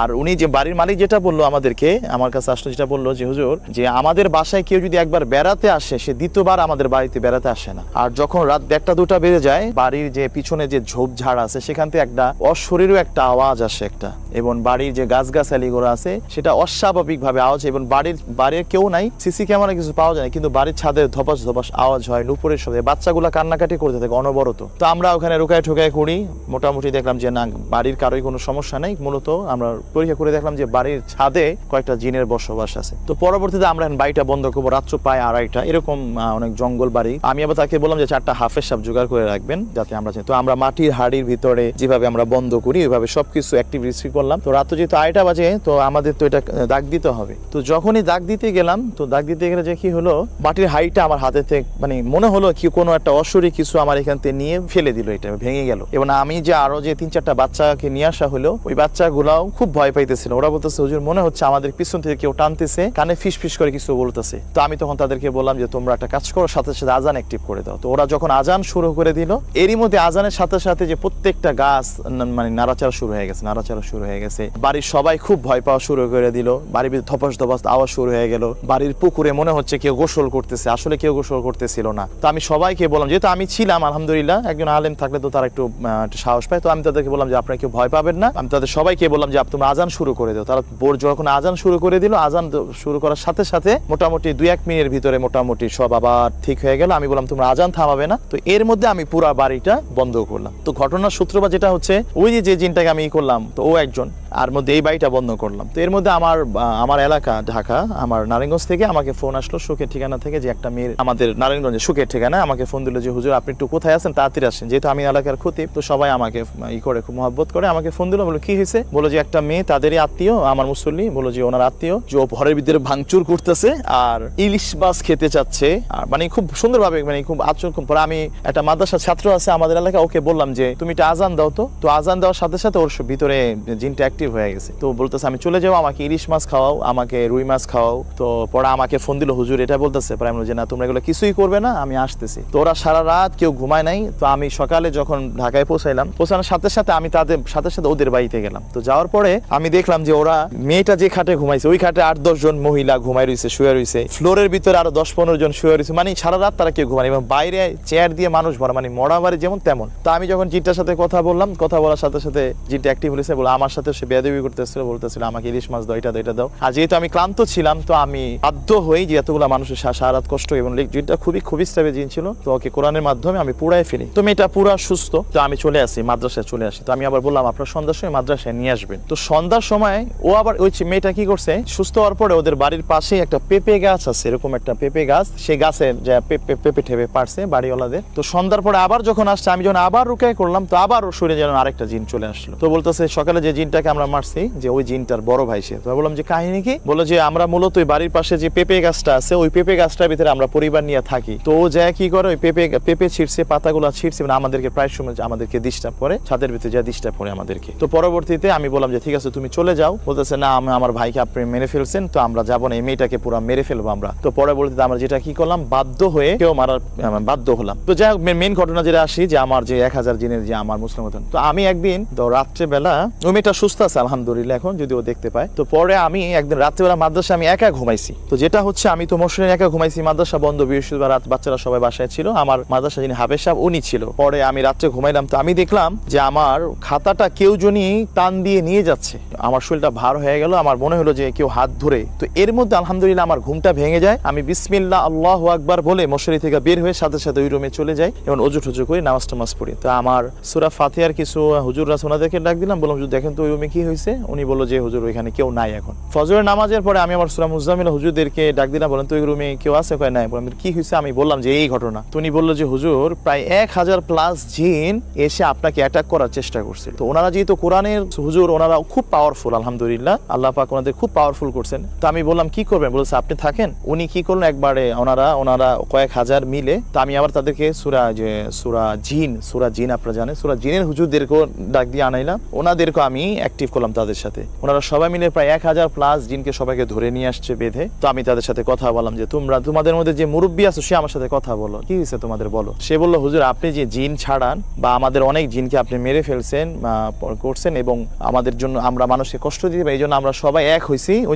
ওই বাড়ির জিনগুলা, তারপর ওই মেয়ের জিনগুলা, এই মেয়ের জিনগুলা, ওরা সব এক হয়েছে। তখন ওদেরকে আমি প্রায় 10-20 মিনিট নসিহত করলাম যে দেখো ওরা মানুষকে কষ্ট দেওয়া ঠিক না। অনেক বুঝানোর পরে যাদেরকে করা হয়েছে ওরা তো বাধ্য করছে, ওরা বেয়াদবি করছে, ওরা যেতে চায় না, মানুষকে মেরে ফেলতে চায়, মানুষকে কষ্ট দিতে চায়। তোমরা তো এই জগতের মানুষরা, তোমরা কেন মানুষকে কষ্ট দাও? অনেক বুঝানোর পরে ওরা ওদের ভুলটা বুঝতে পারে, এবং আমি তাদেরকে লাস্টে অফার করি যে তোমরা কি মুসলমান হবে? তো ওরা বললো যে হ্যাঁ আমরা মুসলমান হবো। কিন্তু আমি তাদেরকে আবার বললাম যে ওরা তো মিথ্যা কথা বলে, অনেক সময় বলে একটা করে আরেকটা। তো আমি বললাম যে তোমরা যদি মন থেকে না হও কোনো দরকার নাই, যেহেতু তোমরা তোমাদের ভুলটা বুঝতে পেরেছো, তাহলে তোমরা চলে যাও। তো এর মধ্যে একটা কথা বলি, আমি আবার তাদেরকে জিজ্ঞাসা করলাম তোমরা যে 1000+ জিনিস আমার ক্ষতি করতে আসছো, তোমরা কি আদৌ আমার ক্ষতি করতে পারতে? তো বললো যে না হুজুর, আমরা অনেকক্ষণ যাবত চেষ্টা করতেছিলাম যে আপনার শৈলে আমরা কোনো ক্ষতি করতে পারিনি। আলহামদুলিল্লাহ, এটা কোরআনের একটা পাওয়ার। আমি আমার হুজুরদেরকে জিজ্ঞেস করলাম তারা কি পারতো, বলতেছে না হুজুর আলহামদুলিল্লাহ। আর আমিও বিশ্বাস করি পৃথিবীর শক্তি নাই কোনো জাদু আমাকে কষ্ট দিতে পারে, আলহামদুলিল্লাহ কোরআনের পাওয়ারে। তো পরে ওরা বলে যে না হুজুর আমরা মন থেকেই চাচ্ছি আপনি আমাদেরকে মুসলমান বানান। আলহামদুলিল্লাহ পুরো টিমটাকে আমি কালিমা পড়ে মুসলমান বানাই এবং তারা ওয়াদা করে যে যদি কোনো কাজে তাদের প্রয়োজন হয় আমি ডাক দিই তারা আসবে। তাদেরকে আমি খুব প্রয়োজন হয় না, আমি ডাক দিই নাই। তো আলহামদুলিল্লাহ আমি তাদেরকে পরবর্তীতে মুসলমান বানাই, এরা সবাই পরে মুসলমান হয় আলহামদুলিল্লাহ। তুই কি কিছু দেখছো? সাদা কাপড় পরা পরে হঠাৎ করে ও আমারে দেখা দিছে বাম দিকে একটু তাকাও, কিছু দেখছো? এখানেও ছিল সাদা কাপড় পরা, এক গাছ থেকে আরেক গাছে যাচ্ছিল। তখন মানে আমি যেই করলাম যে আসলে আমি তো ওইটাই দেখছি। বেসিক্যালি আমরা হচ্ছে কি আমাদের 4-5টা ফ্রেন্ড আছে, তো ওরা সবাই ঘুরতে যেতে খুব পছন্দ করে, তা আমিও পছন্দ করি। তো যখন অফিস থাকে না বা অফিসের যখন ব্রেক পাই তখন কোথাও না কোথাও আমরা যাই। তো এইবার প্রচুর গরম পড়ছে, তো গরমে 40 ডিগ্রি ছিল, অনেক জায়গায় শুনেছি 40 ডিগ্রি। তো আমরা একটু গা ভাসাইতে গোসল করার জন্য ঢাকার আশপাশে কোথাও খুঁজতেছিলাম যে কোথায় গেলে একটু গোসল করতে পারবো। পরে যাই হোক, পরে আমরা চিন্তা করলাম শুধু গোসল করতে যাবো তাহলে 1-2 ঘন্টা হলেই হবে। পরে আমাদের আরেক ফ্রেন্ড বললো যে না 1-2 ঘন্টা না, আমরা চলো দোহার মৈনট ঘাটে যাই। ওখানে গেলে আমরা দুপুরে লাঞ্চটাও করতে পারলাম, লাঞ্চটা কমপ্লিট করার পরে তারপরে অনেকক্ষণ পানিতে থাকতে পারবো। অ্যাকচুয়ালি আমরা সবাই একসাথে 9টার দিকে একত্রিত হলাম। তো একত্রিত হওয়ার পরে আমাদের ট্রিপ শুরু হলো মোহাম্মদপুর থেকে, মোহাম্মদপুর রিং রোড থেকে ট্রিপ শুরু করলাম। তো ওখানে যে আমরা নর্মালি সবাই যারা যেরকম করে তো ওইভাবে আর কি ইলিশ ফ্রাই অর্ডার দেওয়া হলো। তো যাওয়ার পরে খাওয়া দাওয়া বেসিক্যালি সবকিছুই মোটামুটি হইলো। হওয়ার পরে অনেকক্ষণ পানিতে থাকলাম, পানিতে থাইকা কেউ সাঁতার সুইমিং করলো, কেউ পানির মধ্যে একটু খেলাধুলা করলো, ফুটবল নিয়ে গেছিল।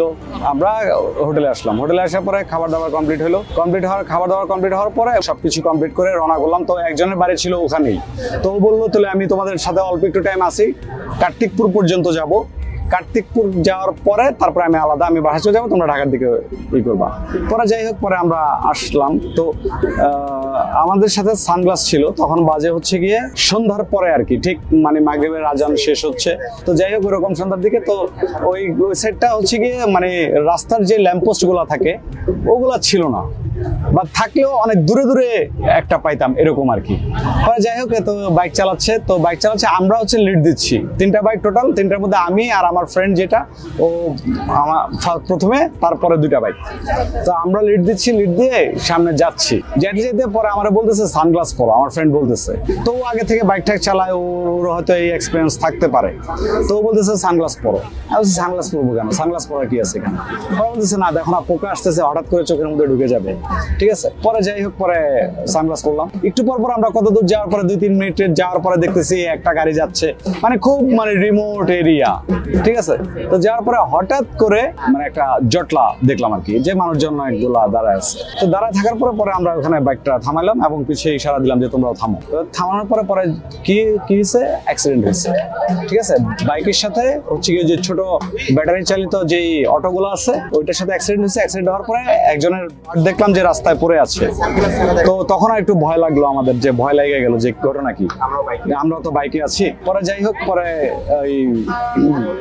ওখান থেকে পরে আমার ফ্রেন্ডটা যে আছে ও শুনতে পাইছে যে একজন স্পট আর আরেকজন হসপিটালে ওকে ঢাকা নিয়ে গেছে। তো তারপর আমরা মানে ওখান থেকে করে ও আর বেশি একটা দিল না, আমাকে পাত্তা দিল না, ও বলো ওর তাড়াতাড়ি চল। পরে রাত হয়ে গেছে, তখন মোটামুটি 7:30টার মতো বাজে।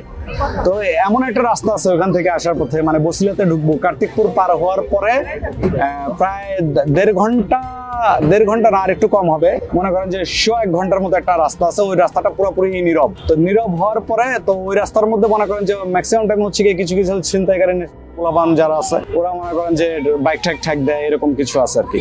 তো যাই হোক, পরে আমরা বললাম যে সবাই 3 জনই একসাথে থাকবা। তো একসাথে থাকবো, কাছাকাছি চালাচ্ছি। তো এরকম করে আমরা 70-এ বাইক চলতেছে। তো 70-এ চলতেছে, তো আমি তো পেছনে বসে, আমি একটু পর তাকাই দিছি, কেন জানি আমার কাছে মনে হচ্ছে গাছের মধ্যে কেউ বসে আছে। ঠিক আছে, এরকম মনে হচ্ছে। তো আমি সানগ্লাস পরা, পোকার কথা বলতেছে, পরে বলতেছে না পোকার কথা বলতেছে যে এই জন্য সানগ্লাস। আমি মনে করছি যে এমনিতেই হয়তো অন্ধকারে আমি হয়তো উল্টা পাল্টা ভুল দেখতেছি।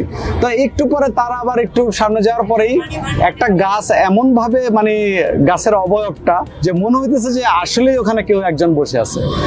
তখন আমি বলতেছি কাছে দেখো তো এই পাশে কে বসে আছে মনে হইতেছে।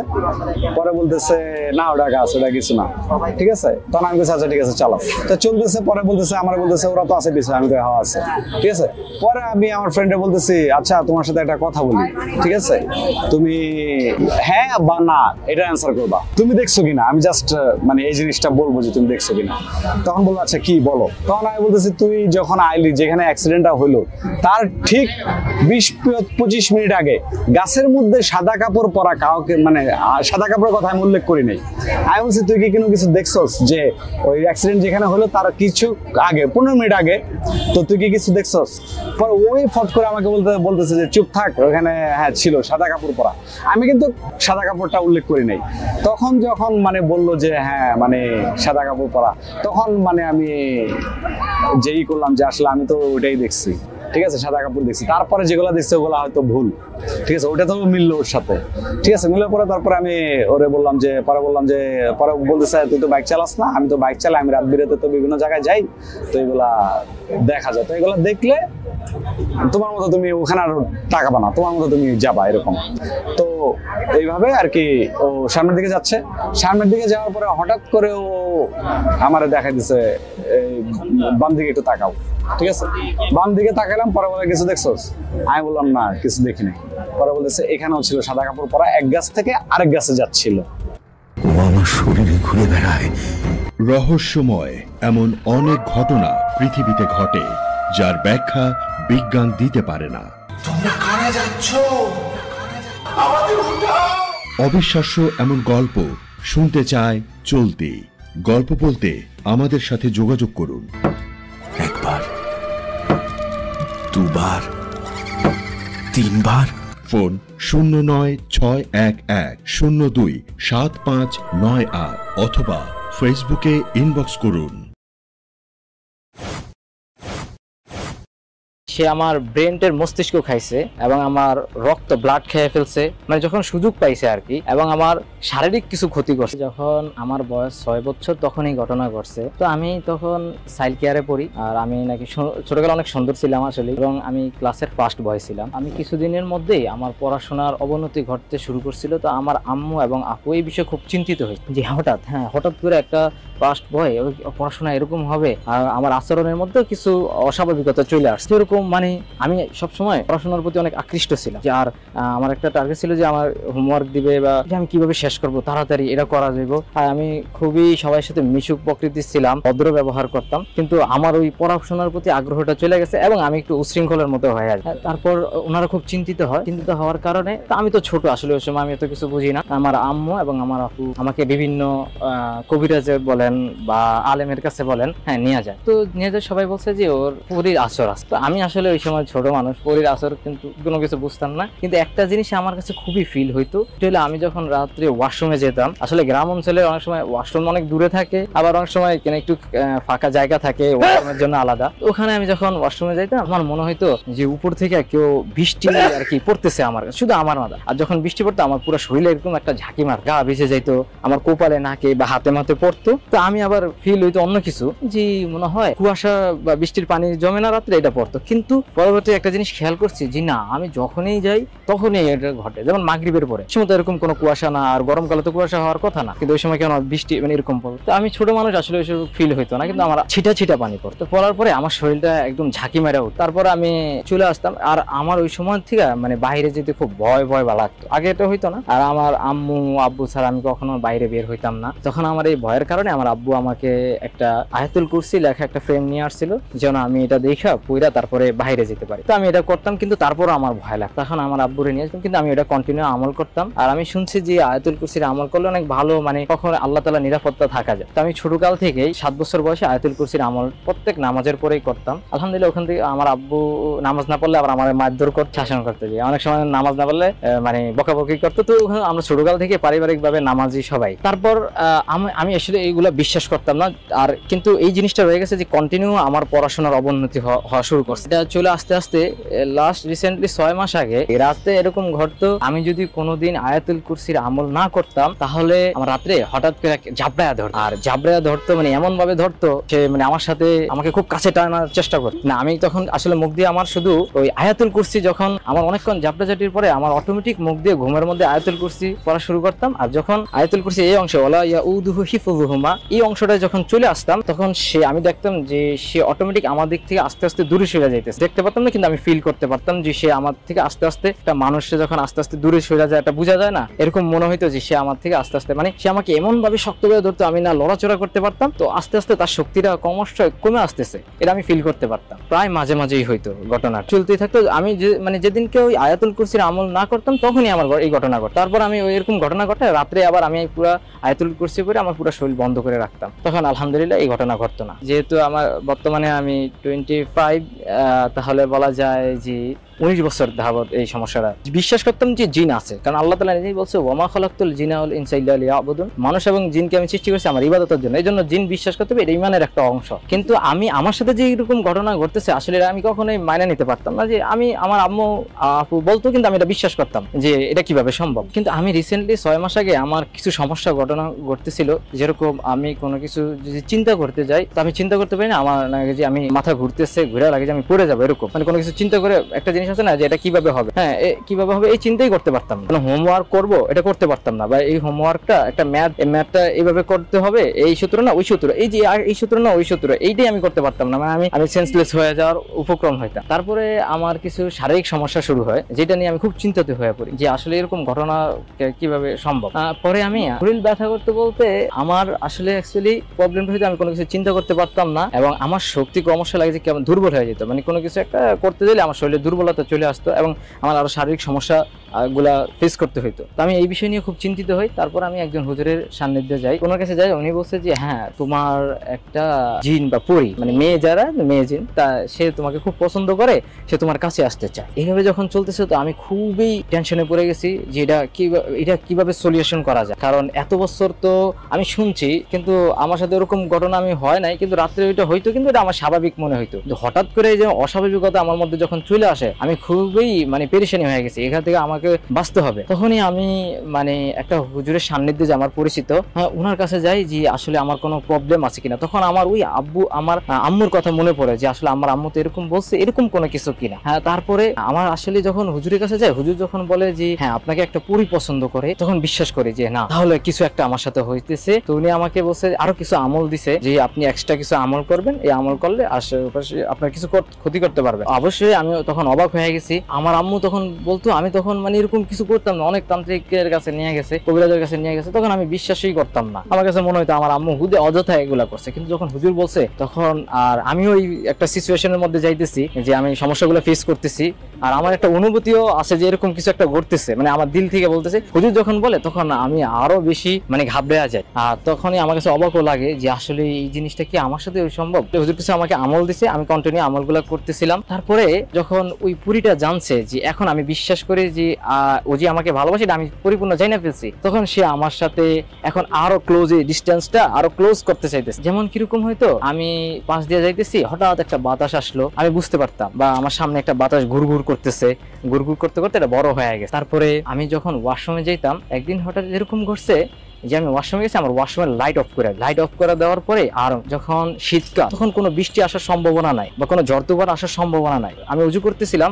ওয়াশরুম থেকে, পরে যখন লাইট অফ করে দিছে তখন আমি কেড়ে লাইট অফ করেছিস, তোর সাহস থাকে তাহলে আবার অফ করে দেখা, না জ্বালাবি নাহলে কিন্তু তোর ক্ষতি করবো আমি, আমার তো চিনস। আমি এরকম যখন বলছি, কারণ আমার এই কথাটার মূল মানে ছিল আমার আমল ছিল, এই জন্য আমার আমলের কারণে আমি একটা শক্তি। কারণ জিনদের একটা স্বভাবগত অভ্যাস, যদি আপনি ভয় পাওয়া যান একবার তাহলে সে আপনাকে অবশ্যই আঁকড়াইয়া ধরবে, আর যদি আপনি ভয় না পান, সাহসিকতা দেখা, তখন আপনাকে কিছু করবে না। যদিও আমি আসলে নিজে ভয় দেখছি, কিন্তু আমি তাকে এরকম অবস্থায় বুঝাইতে চাইতেছি যে আমি আসলে ভয় পাই না। তখন আমি বলছি লাইট কি জ্বালাবি, আমি কি মানে আমার রাগ দেখবি তুই? পরে হঠাৎ করে আবার লাইট জ্বালায় দিছে, কিন্তু তারপরে কি হয়েছে দেখলাম যে একটা খুব ঝড়ের মতো একটা বাতাস আইসা আমার ওখানে আবার একটা ছিল, হিটার ছিল, পানির একটা হিটার ছিল, ওই হিটারের সাথে আবার একটা মগ ছিল যেটা দিয়ে আমরা গোসল করতাম আর কি। তো ওই হিটারটা এরকম ভাবে লড়তেছিল, কিন্তু হিটার দেওয়ার পরে না ওটা অ্যাডজাস্ট করা, ওই মগটা আমার মাথার থেকে একটু সামনে পড়ছে। পড়ার পরে আমি আসলে ভয় পেয়েছি, কিন্তু আমি সাহসিকতা দেখেছি, আমি সাথে সাথে উজু করছি। উজু করার পরে আমি আমার রুমে চলে গেছি। তখন রাত্রে মেবি 1:30টা বাজে।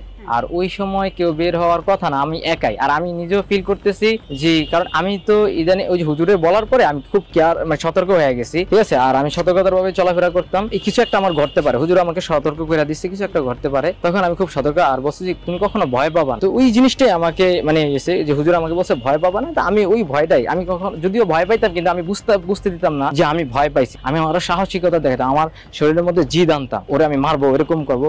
আসলে বিষয়টা কি, যখন আমি জানতে পারি হুজুর থেকে যে সে আমার অনেক ক্ষতি করছে, বিশেষ করে কি ক্ষতি করছে, আমি কেন জিদটা আমার আসছে, যে সে আমার ব্রেনের মস্তিষ্ক খাইছে এবং আমার রক্ত ব্লাড খেয়ে ফেলছে, মানে যখন সুযোগ পাইছে আর কি, এবং আমার শারীরিক কিছু ক্ষতি করছে। যেমন জিনদের কয়েকটা জিনিস ফেভারিট, এর মধ্যে ব্রেন, রক্ত আর হলো বীর্য আর কি, পুরুষদের বীর্য আর নারীদের হাইয়েস্ট ব্লাড যেটাকে বলা হয়, এইটা মানে দুষ্ট জিনদের খুবই পছন্দ আর কি। তো আমার এরকম কিছু ক্ষতি করছে, যেহেতু আমার ব্রেনের ক্ষতি করছে, তো আমি এই সেই বেশি যে আমি তো ফার্স্ট বয় ছিলাম, কিন্তু এখন তো আমি অনেক খারাপ একজন স্টুডেন্ট এরকম মনে হয় আর কি। যদি এরকম না, আমার কাছে এইটা যে আমি তো ফার্স্ট বয় থাকলে আমি অনেক কিছু করতে পারতাম। মানে আমার একটা স্বপ্ন ছিল যেন আমি ডাক্তার হব, কিন্তু এই স্বপ্নটা আমার কখনো হয় নাই। তখন আমার এটা শোনার পরে আমার শরীরে একটা রাগ আসছে, আর ওই রাগটাই আমি ওখানে দেখাইছিলাম।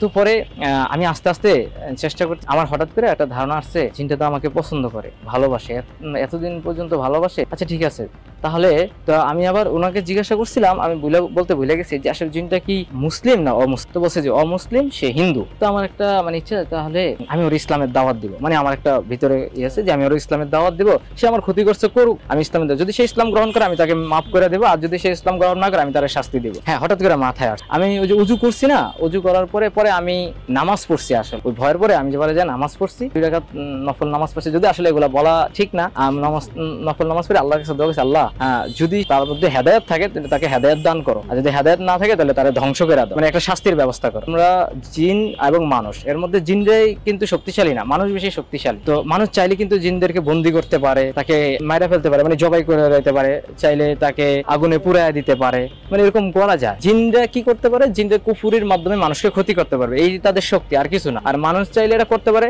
এখন অনেকেই মানুষ আছে যে কুফুরির মাধ্যমে জিনদেরকে আটকে রাখে, ক্ষতি করে, কিন্তু এরকম না। আপনার যদি কেউ ক্ষতি করে, আপনি কোরআন সুন্নাহর আলোকে আপনি চাইলে ওই জিনটার থেকে বাঁচতে পারেন, চাইলে জিনটাকে শাস্তি দিতে পারেন, চাইলে জিনটাকে ক্ষমা করে দিতে পারেন। তাহলে উত্তম হলো ক্ষমা। হ্যাঁ, যে আমি নামাজ পড়লাম, দোয়া করলাম আল্লাহর কাছে যে আল্লাহ যদি ওর হেদায়েত থাকে হেদায়েত দান করো, আর যদি হেদায়েত না থাকে ওরা ধ্বংস করে দাও বা ওর একটা শাস্তির ব্যবস্থা করে দাও। আমি এটা কন্টিনিউ করতেছিলাম। তারপরে আমি একদিন ওর সাথে আমি কথা বলবো, কথা বলার একটা মাধ্যম হইলো যেন জিন মানুষের শরীরে আসে। আপনারা জানেন কিনা আমি জানি না, কিন্তু আমাদের ফ্যামিলি বলতে বংশে অনেক ঘটনা ঘটছে, তো আমি ওই থেকে আমার আর কি একটা অভিজ্ঞতা আছে যে হ্যাঁ, জিন মানুষের শরীরে আসে। আমি একটা যে জিন তো মানুষের শরীরে আসে, এক কাজ করি, আমি হুজুরকে বলবো তো আমার শরীরে যেন আইনা হুজুর ইসলামের দাওয়াত দেয়, আর যদি না দাওয়াত দেয় হুজুর ওরে বন্দি করে। আর হুজুর একটা প্ল্যান আছিল যে ওরে বন্দি করবে, যদি কারণ আমার এত ক্ষতি করছে ওরে বন্দি করবে, শাস্তি দিবে। দুষ্ট জিন কখনো ওরা কিন্তু জিন কিন্তু আগুনের তৈরি, ওরা একটু উত্তেজিত অবস্থা, ওরা সহজে মানুষের কথা শুনে না, ওরা একটু উশৃঙ্খল হয়। আর যেহেতু সে অমুসলিম, একটু উশৃঙ্খলই, আর যদি উশৃঙ্খল না হয়তো সেটা আমার ক্ষতি করতো না। আর যদি সে ভালোবাসতো তো ভালোবাসার মানে ভালোবাসা তো আমার উপকার করতো, কিন্তু সে আমার ক্ষতি করছে। তো আমার এই জন্যই এটা তো হুজুরকে আমি বলি যে হুজুর এরকম করেন, দেখেন এরকম হয় কিনা। হুজুর বলছে আচ্ছা ঠিক আছে। রুমে হুজুর আমাকে নিয়ে যায়, নিয়ে ওই রুমটা অন্ধকার করে দেয়, এমন অন্ধকার করে দেয় কোনো আলো যেন না আসে, কারণ আলো আসলে ওরা আলোর মধ্যে আসতে পারে। পুরো অন্ধকার রুমটা ছিল, পুরো অন্ধকার। অন্ধকারের পরে আমাকে একটা জায়নামাজ দিছে, জায়নামাজের মধ্যে আমি বসলাম, বসার পরে পবিত্র অবস্থায় উজু করে তারপরে জায়নামাজে বসলাম। বসার পরে আমাকে বলছে চোখ বন্ধ করো আর হাত এভাবে মোট করলাম। উনি একটা হাতে কি জানি কাগজ দিল, এখানে কাগজটা ধরলাম আর কোরআনে কিছু আয়াত পড়তেছে। আয়াত যখন পড়তেছিল আমি এভাবে চোখ বন্ধ করে রাখছি, তখন আমার সাথে এই আংটিটা ছিল। তো আমার কাছে আমার মনে হয় আমাকে কেউ বলতেছে যে আংটির জন্য আমার শরীরে আসতেছে না। তো আমি কি করলাম, আমি বলতেছি যে আমার মনে হয় আংটির জন্য আসতেছে না, তো আমার আংটির শরীর থেকে মানে হাত থেকে খুলে ফেলছে। খুলে দেওয়ার পরে তারপরে আবার বলছে চোখ বন্ধ করতেছি, সে আসতেছে না, কিন্তু আমার সমস্ত শরীর মানে শীত। আপনি যদি বরফের মধ্যে গোসল করেন, মানে আইস বাথ বলে, আপনি এখানে 1 মিনিটের বেশি থাকতে পারবেন না, যদি সর্বোচ্চ 1 মিনিট, তারপরে কিন্তু আপনার শরীর কাঁপনে ছুটে যাবে। তো এরকম আমার পুরো শরীর মানে কাঁপতেছে, আর আমার শরীর থেকে গাম বের হইতেছে, কিন্তু মানে কাঁপতেছে। আর হুজুর আমার হাত দিয়ে ধরে রাখছে, আর আমার হাত এভাবে কাঁপার পরে হুজুর বলছে কোনো সমস্যা নেই, তুমি চোখ বন্ধ করে রাখো। অনেকক্ষণ হয়েছে, হওয়ার পরে আসলে ওই জিনটা আমার শরীরে আসতে পারে না এই কারণে, কারণ আমি তো আয়াতুল কুরসি আমল ও হুজুর এর মধ্যে আমার আরো কিছু আমল দিছিল, সেটা হলো মঞ্জিল বলে, মানে 33 আয়াত যদি কেউ পড়ে তাহলে কোনো জিন জাদু টোনা কোনো কিছু ক্ষতি করতে পারবো না। তো হুজুর ওই আমল দেওয়ার পরে আমি কন্টিনিউ মাগরিব এবং ফজরের নামাজের পর ওই আমলটা করতাম। ওই আমলটা করার কারণে আমি আরো বেশি আমার শরীরে শক্তি একটা পাওয়ার আসছে যে ওরা ক্ষতি করতে পারে না। আর ওরা যে কন্টিনিউ আমার ক্ষতি করার চেষ্টা করতেছে এটা তো আমি ফিল করতেছি, কিন্তু এখন পারতেছে না। তো এটা করার পরে আর হচ্ছে না। তো হুজুর বলছে না তোমার শরীরে সে আসতে পারবে। হুজুরের আবার একজন ছাত্র ছিল, ওর শরীরে আবার মানে জিন আসছিল আগে। তো আপনার শরীরে যদি কখনো জিন আসে তাহলে যে কোনো জিন আপনার শরীরে আনা যাবে, কিন্তু যদি আপনার শরীরে জিন না আসে তাহলে আনা যাবে না। কিন্তু আপনি যদি আমল না করেন অবশ্যই আপনার শরীরে আনা যাবে, আমল করলে আপনার শরীরে আনতে পারবেন। তো হুজুর কি করছে, ওই ছেলেটাকে ওর শরীরে জিনটা আসার পরে হুজুর বলছে যে আগে থেকেই দুধ আছে না, দুধ বা গোস্ত বা হাড্ডি, হ্যাঁ এরকম কিছু আর কি রাখতে, কারণ উনি জানে যে আয়েশা দ্বারা, আমি তো জানি না এইসব বিষয়ে, তো দুধ। তো আমরা কি করছি, দুধ নিয়ে আসছিলাম, আর আয়েশাই বলতেছে আমাকে দুধ দে, মানে আয়েশাই, আমি আয়েশা চিল্লি দিয়েছে আমার দুধ দে, আমার খিদা লাগছে। পরে আবার হুজুর কি করছে, আসছে, আসার পরে দুধ দিছে। দুধ দেওয়া মানে সাথে সাথে দেই নাই, একটু বলছে আচ্ছা ঠিক আছে আমার তো চিনো, হ্যাঁ তোরে চিনি, তুই আমার সাথে খুব মানে তুই করে বলতে, হ্যাঁ তোরা তো আমি চিনি, তোরা আমি অনেক ভালোবাসি, তোরা আমি নিয়ে যাবো। আমাকে কোথায় নিয়ে যাইবা? আমাদের বাসায় নিয়ে যাবো, মানে ওরা যে জায়গায় থাকে ওখানে নিয়ে যাবো। আমার নিয়ে কি করবা, তোমরা বিয়া করবো আমার, মানে এইভাবে তুই করে বলতে। তো বলতেছে আমি কি তুমি তো আমার মানে প্রথম আমি অনেক রাগে গেছি, আচ্ছা ঠিক আছে বলতো তুই আমার মানে কোন দিক থেকে কবে থেকে তুই পছন্দ করিস? তো বলতেছে তুই একদিন যে স্কুলে যাইতেছিলিস না, তখন ওই রাস্তার ডাইন সাইডে একটা মন্দির ছিল, আসলে মন্দির ছিল, আমি যে স্কুলে যে পড়তেছিল রাস্তার ডাইন সাইডে ছোট্ট একটা মন্দির ছিল। বলতেছে ওই মন্দিরে ওরা পূজা করতে চাইতেছিল ওর বান্ধবী সহ, তো আমি নাকি ওদের রাস্তার মধ্যে পড়ে গেছি, মানে ওর নজরে পড়ে গেছে। তো বলছে যে তুই আমার নজরে পড়েছে, ওখান থেকে তোরা আমি পছন্দ করি। আমি আসলে কি জানতাম, হুজুরও বলে নাই যে ওই আমার ওদিন থেকে পছন্দ করে, আমি ওর মুখ থেকেই শুনছি আর কি। মূলত না আমার আসলে কখনো ভয় লাগে না, তখন আমার রাগ লাগতেছিল, কারণ এই রাগের জন্য যে সে আমার অনেক ক্ষতি করছে, এই জন্য আমার ভয়ের জায়গায় আমার রাগটা প্রচুর ছিল। মানে তখন আমি বলতে গেলে একটা হিংস্র হয়ে গেছিলাম, মানে এরকম যে ওরা মাইরা ফেলবো। কিন্তু যখন ও আমার সাথে এরকম, আমি বলছি কবে থেকে এরকম, আমার বলতেছে তোর মা তোর বোন তোরা নিয়ে অনেক জায়গায় গেছে তাই না, হ্যাঁ আমার কিছু করতে পারি না, তোরা কিছু করতে পারবি না আমাকে, মানে আমার বলতেছে আমি তোরে নিয়ে যাবো, আমার আরো বান্ধবী আছে, বান্ধবী সহ তোর উঠে নিয়ে যাবো। আচ্ছা ঠিক আছে নিয়ে যাবি। তো পরে চিল্লাচিল্লি করতেছে আমার খিদে লাগছে, আমার খাওয়ান দে। তাড়াতাড়ি ওরে দুধ দিলাম, দুধ দিয়ে খাওয়াইলাম। খাওয়ানোর পরে একটু চেঁচামেচি করতেছে, আর আমি হঠাৎ আমার হাত দিয়ে মাটির মধ্যে একটা ধাপ করে থাপ্পড় মারার পরে ও এরকম লাভ দিয়ে ঝাঁকি দিয়ে উঠছে, ভয় পেয়ে গেছে। মানে ও বলতেছে আমি ভয় পেয়ে গেলাম রে। পরে আমি বলতেছি আচ্ছা শোনো, মানে আমি তখন তার ওই যে আমার মাথায় তখন আবার আসছে যে তাকে ইসলামের দাওয়াত দিতে হবে। আমি বলছি আচ্ছা ঠিক আছে, তুমি তো আমার অনেক মহব্বত করো, ভালোবাসো, ভালো কথা, আমিও তোমার ভালোবাসি। আচ্ছা তুমি তো হিন্দু, আমি তো মুসলিম, তুমি যদি আমার বিবাহ করো তাহলে হিন্দু মুসলিম কখনোই তো হয় না, এক হয় না, তো তুমি এক কাজ করো মুসলমান হয়ে যাও। তো বলতেছে না আমি মুসলমান হবো না। বলছি কেন মুসলমান হবে না? কারণ আমি হব না, মানে ওরা তো উগ্র, মানে রাগী, হ্যাঁ তো ওরা হবে না। আচ্ছা তাহলে তুমি তো আমার নিতে পারবা না, বলছে না তোরে নিয়ে যাবো। আমি তো বলছি তুমি যদি আমার নিতে পারতা তাহলে তো আমার শরীরে আসতে পারতা, আমার শরীরে আসতে পারে না। তখন আমি ওর কিছু হাত ধুচ্ছিলাম আর কি, মানে ওই আমি ওকে দেখতে পেয়েছি ওই যে ওই ছেলের গায়ে আছে, তখন আমি ওর হাত ধুচ্ছি, এই তোর হাত ছাড়, তোর হাতের থেকে মানে আগুনের তাপ আসে। পরে হুজুর বললো আসলে আগুনের তাপ না, তুমি যে আমল করছো এই আমলের কারণে আল্লাহ তাআলা তোমার শরীরটারে একটা বেষ্টনী করে দিছে, সে তোমাকে মানে তোমার হাত ছুঁতেছে, মানে সে আগুন ধরতেছে। তো আমি আগুনের হাত দিয়েছি। তারপরও আমি চেয়েছিলাম যে শাস্তি দেওয়ার একটা প্ল্যান ছিল, কিন্তু আমি তখন তারা যেহেতু ইসলামের দাওয়াত দিব তখন তার সাথে উত্তম ব্যবহার করবো, সেই জন্য আমি ওর যেভাবে বলছে এভাবে। তো আমি ওর উত্তম ভাবে বললাম যে আসলে দেখো তুমি তো আমাকে মহব্বত করছো, তো মহব্বত করলে তো মহব্বতের মানুষের কথা শুনতে হয়, আমি যা বলবো তা শুনবা? হ্যাঁ আচ্ছা হ্যাঁ শুনবো। তাহলে তুমি মুসলমান হও, যদি মুসলমান হও তাহলে আমার পাওয়ার একটা সম্ভাবনা আছে, আর যদি না হয় তাহলে পাওয়ার সম্ভাবনা নাই। আর তুমি আমার যে ক্ষতি করছে ক্ষতিপূরণ হিসাবে কি দিবে? তো আসলে তারে আমি অনেক বুঝানোর পরে সে একসময় আমার প্রতি একটু দুর্বল হয়ে যায়। কি কারণে? আমি বলছি তুমি তো আমাকে মহব্বত করো, তো মহব্বতের মানুষের তো কখনো কেউ ক্ষতি করে না, তার উপকার করে, কিন্তু তুমি আমাকে কেন ক্ষতি করলো? তো বলতেছে আমি তো মানে তোমার কাছে যাইতে চাইতাম কিন্তু তোমার কাছে যাইতে পারতাম না, এই জন্য আমাদের অনেক রাগ হইতো, এই জন্য আমি তোমার ক্ষতি করছি। আমি বলছি আচ্ছা তুমি যেহেতু আমাকে ক্ষতি করছো ঠিক আছে, এটা ভুল করছো না সঠিক করছো? তো অবশ্যই আমি ভুল করছি। আচ্ছা ভুল হিসেবে তুমি আমাকে কি দিবা? তুমি আমাকে ভালোবাসো, ধরো আমিও তোমাকে এখন ভালোবাসলাম, কিন্তু এই যে আমার ক্ষতি করছো এটা কি তুমি ফিরিয়ে দিতে পারবা? কয় না আমি কখনো ফিরিয়ে দিতে পারবো না। কি করবা? আমি বলছি তাহলে তোমার একটা অপশন আছে, আমি তোমার মাফ করে দেবো, যদি তুমি মুসলমান হও। তো সে বললো আচ্ছা ঠিক আছে, আমাকে একদিন চিন্তা করতে দেন। তো আবার একটা বললো আমি যদি মুসলমান হই তাহলে আমার আব্বু আম্মুরা আমাকে মাইরা ফেলবে, ঠিক আছে? আমি বলছি না, তোমার মাইরা ফেলবো না, তোমার হেফাজতের দায়িত্ব আমার, তুমি যখন মুসলমান হইবা তোমার মারতে পারবো না। তো বলছে যে সত্যি? হ্যাঁ। তো বলছে আমাকে একদিনের একটু মানে ভাবার টাইম দেয়। তো যাই হোক, ওই হুজুরের যে ওই হুজুরের আন্ডারে কিছু মুমিন জিন আছে, মানে মুসলিম জিন, তারা অনেক আবেদ। আপনার জিনদের কিন্তু অনেক বয়স হয়। তো কিছু জিন আছে এরকম 1000 বছরের, আর ওনারা খুব আল্লাহওয়ালা। তো ওনারই মাধ্যমে তো উনি কি করছেন, ওই পরীটাকে মুমিন যে জিন আছে ওনাদের কিছু ওখানে তো জিন পরি দুটোটাই উভয়টাই থাকে, পুরুষ যে মহিলা জিন ওনাদের কাছে হস্তান্তর করছে। ওখানে যাওয়ার পরে একদিন পরে ওনারা বুঝানোর পরে সে ইসলাম মানে ওখানে যায় দেখছে যে মুসলমানের আমল আখলাক বা কথাবার্তা ধরন ওই যেরকম চিন্তা করছে আসলে মুসলিমরা এরকম না, তখন সে সাথে সাথে ইসলাম গ্রহণ করছে। আমি এই কথা শোনার পরে আমি আসলে সবাই মিষ্টি খাওয়াইছিলাম, ঠিক আছে? তারপরে এদিক দিয়ে আরেকটা আমাকে হুজুর বলছে যে আপনি কখনো ওরা স্মরণ করবেন না, আমি যদি এখনো স্মরণ করি ও চলে আসতে পারে, ঠিক আছে? যদি ওরা নিষেধ, হ্যাঁ মানে ওরা যদি আমি স্মরণ করি ও চলে আসবে, কিন্তু আমার ক্ষতি করবে না, আমার আশেপাশে থাকলে আমি বুঝতে পারবো যে সে আমার আশেপাশে আছে। তো পরে স্মরণ করলে এখন আপাতত সমস্যা হবে, কারণ সে মাত্র নতুন মুসলিম হয়েছে, তা অনেক কিছু বুঝবো না, পরে ওর বান্ধবীরা বা ওর ফ্যামিলিরা নিয়ে গেলে মানে ক্ষতি করতে পারে। আচ্ছা ঠিক আছে।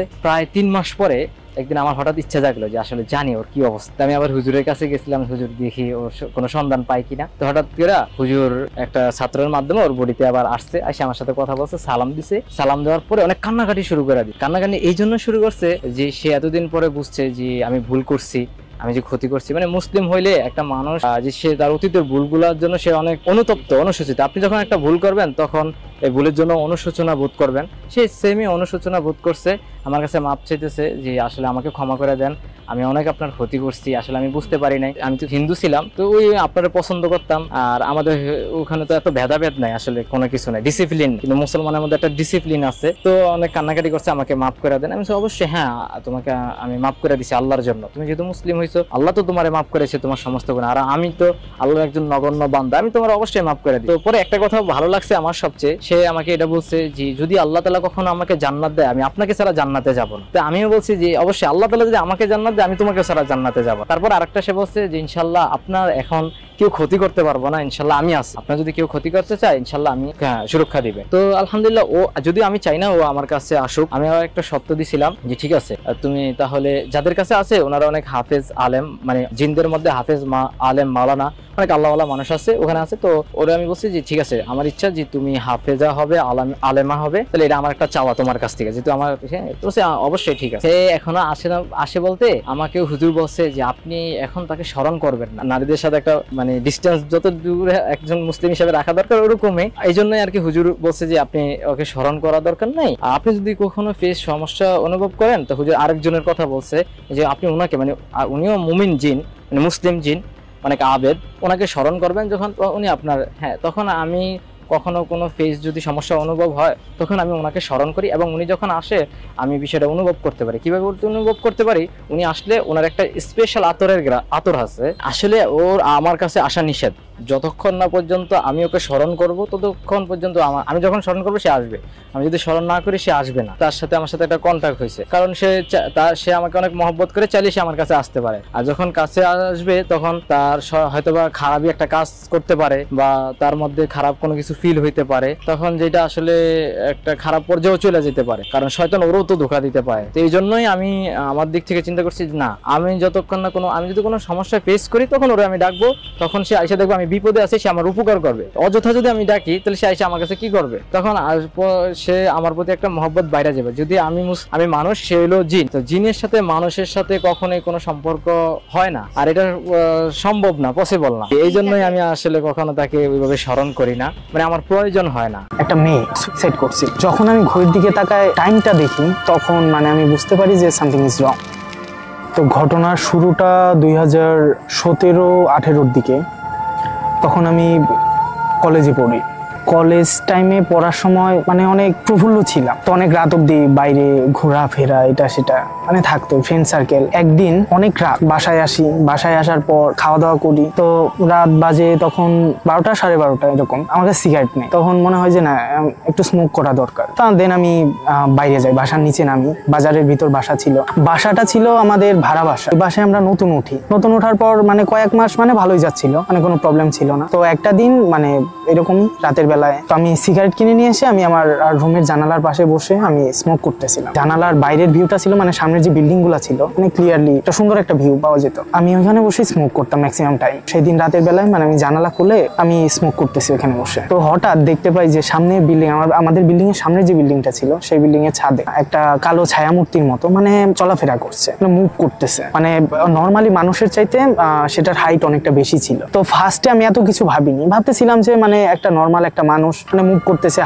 হাঁটা চলা করতেছে। তো যখন আমি ঘড়ির দিকে তাকায় টাইমটা দেখি তখন মানে আমি বুঝতে পারি যে সামথিং ইজ রং। এত রাতে মানে বাসার ছাদে একটা মানুষ এভাবে চলাফেরা করতেছে মানে এটা নর্মাল একটা ব্যাপার আমার কাছে মনে হচ্ছিল না। সেটার হাইট সম্পর্কে যখন ভাবি তখন আমার কাছে ব্যাপারটা মানে অন্যরকম লাগে। ভেতরের অবস্থা খারাপ ছিল, মানে অনেক ভয় পাই। আমি জানালাটা আটকাই দিই। আটকে দেওয়ার পর আমার মনে হয় আবার যে না কি হয় লাস্ট অব্দি আমি একটু দেখি। দেন জানালাটা 4 আঙ্গুল পরিমাণ ফাঁক রেখে জানালার গ্লাসটা আমি ছাদের দিকে তাকিয়ে থাকি যে কি হয়। তো সেই ছায়ামূর্তিটা মানে হাঁটতে হাঁটতে একটা সময় মানে স্টপ হয়ে যায়। দেন পিছনে ঘুরে আমার জানালার দিকে তাকায়। তখন তো রাতের বেলায় মানে আমার থেকে দূরে ছিল, মানে অন্ধকারে ভাবে বোঝা যাচ্ছিল না। সেটা একটা নর্মাল মানুষ যদি গেট দিয়ে উঠে বা নামে সেটা বোঝা যায়, কিন্তু সেটা হলো কি মানে আমার দিকে তাকাই আছে, উল্টো ঘুরে ছাদের যে পানির ট্যাঙ্কি ছিল ওটার পিছনে গিয়ে ভ্যানিশ হয়ে যায়। মানে একটা মানুষ মানে ঘুরলে মানে বোঝা যায় যে মানে হ্যাঁ ঘুরছে আমার দিকে, হ্যাঁ নড়ছে, মানে অতটুকু মানে আমি বুঝতে পারি যে মানে এইভাবে পিছন দিকে ঘুরে তাকাইছে। দেন ওটা পানির ট্যাঙ্কির পিছনে গিয়ে মানে মিলাই যায়। তখন আমি বুঝতে পারি যে সেটা যদি মানুষ হয়, মানুষ হলে তো মানে নর্মালি একটা মানুষ ছাদের গেট দিয়ে আসবে, ছাদের গেট দিয়ে নেমে যাবে। তো সেটা পানির ট্যাঙ্কির পিছনে গিয়ে মানে মিলাই গেল মানে ব্যাপারটা। দেন পরের দিন থেকে আমার সাথে আর কি ঘটনাটা শুরু। আমাদের বাসার যে মেন ডোর আমার রুম পর্যন্ত, মানে আমি রাতের বেলায় আমার রুমের দরজা লক করে ঘুমাই। তো আমি শুনতাম রাত 12টা 12:30টার পর থেকে মেইন রোড থেকে মানে নূপুরের সাউন্ড আস্তে আস্তে আস্তে আস্তে মানে হাঁটতে হাঁটতে আমার রুমের পাশে দরজা পর্যন্ত আসে, আবার ওইখান থেকে হাঁটতে হাঁটতে মেইন রোড পর্যন্ত চলে যায়। তো এরকম কয়েকদিন হওয়ার পর মানে আমি অভ্যস্ত হয়ে যাই। মানে আমি ব্যাপারটা ওইভাবে কাউকে জানাই না, কারণ বাসার সবাই ভয় পাবে। এই ব্যাপারটা মানে কন্টিনিউ প্রতিদিনই হতো, একই টাইমে 12টা 12:30টার পর থেকে শুরু হতো, মানে প্রত্যেক দিন। আমার কাছে নর্মাল হয়ে যায়, আমি ওইভাবে কাউকে বলি না, কারণ মানে কি দরকার, বাসার সবাই ভয় পাবে। আমার এইসব ব্যাপারে ইন্টারেস্ট অনেক, কিন্তু মানে আমি ভয় পাই। তো বাইরে বের হয়ে মানে দেখার সাহস ওইভাবে আমার হয় নাই। একদিন আমার ছোট ভাই রাতের বেলায় জেদ করে যে আমার সাথে ঘুমাবে, তো আমি আনি, আমার রুমেও ঘুমায়। তো আমি রাতে গেমস খেলছিলাম প্রতিদিনের মতো, ওই দিনও মানে ওইরকম সাউন্ড। দেন আমার ছোট ভাই আমায় বলে যে কিছুর একটা সাউন্ড আসতেছে, নূপুরের সাউন্ড। আমি তো প্রতিদিনই শুনি, আমার কাছে নর্মাল ব্যাপারটা। দেন আমি ওরে বলি যে হয়তো বা মা হাঁটাচলা করতেছে সেটার সাউন্ড, তুই ঘুমা। ও ভয় পাবে, দ্যাটস ওয়াই ওরে আমি কিছু বলি না। দেন পরের দিন সকালবেলায় আমি আমার মাকে জিজ্ঞেস করি যে তুমি কি রাতের বেলায় মানে হাঁটাহাঁটি করো রুমের ভিতরে? দেন আমার মা যে উত্তরটা আমায় দেয় সেটা আমার কাছে মানে একদম শক ছিল। আমার মা আমায় বলে যে সাউন্ডটা আমিও প্রতিদিন শুনি, আর রাতের বেলায় কেন আমি হাঁটাহাঁটি করবো রুমের ভিতর? আমি তো সারাদিন এমনিতেই হাঁটাহাঁটির ভিতরে থাকি। ছোট ভাইকে প্রাইভেটে নিয়ে যাওয়া, স্কুলে নিয়ে যাওয়া, নিয়ে আসা। আমার মা যখন আমার থেকে ব্যাপারটা শুনে একটা মহিলা কবিরাজের সন্ধান পায়। তো মা সেখানে যায়, গিয়ে সবকিছু বলে যে বৃত্তান্ত কি কি হয় বা কি কি শোনা যায়। এসব বলার পর সে ভর, যেটাকে বলে ভর আসা, সে ভরে বসে। যখন ওনার উপর ভর করে মানে নর্মালি একটা মানুষ মানে তার চুলগুলো এইভাবে সামনে, মানে অন্যরকম একটা ব্যাপার, ভয়েস টয়েস চেঞ্জ হয়ে যায়। তো তারপর সে আমার মাকে বলে, সবকিছুই বলে যে এরকম এরকম ব্যাপার। তারপর আমরা এরকমও শুনতে পাই যে আমাদের যে রুমটা ছিল, মানে আমরা যে রুমে ভাড়ায় উঠি, তো আমাদের আগের যে ওই রুমটাতে ভাড়াটিয়ে ছিল ওইখানে কি একজন মানে সুইসাইড করছিল, একটা মেয়ে। আমার মাকে সে ওই মহিলা আরো বলে যে তোদের যে বাসাটা যেখানে, সেখানে আগে একটা পচা ডোবা ছিল, ওই ডোবাতে মানে মানুষের অ্যাবর্শন করা, বাচ্চা টাচ্চা মানে এটা সেটা আর অনেক কিছু ফেলা হতো। তো আমাদের বাসার যে মালিক ছিল সে নাকি ওই জায়গাটা মানে নিজের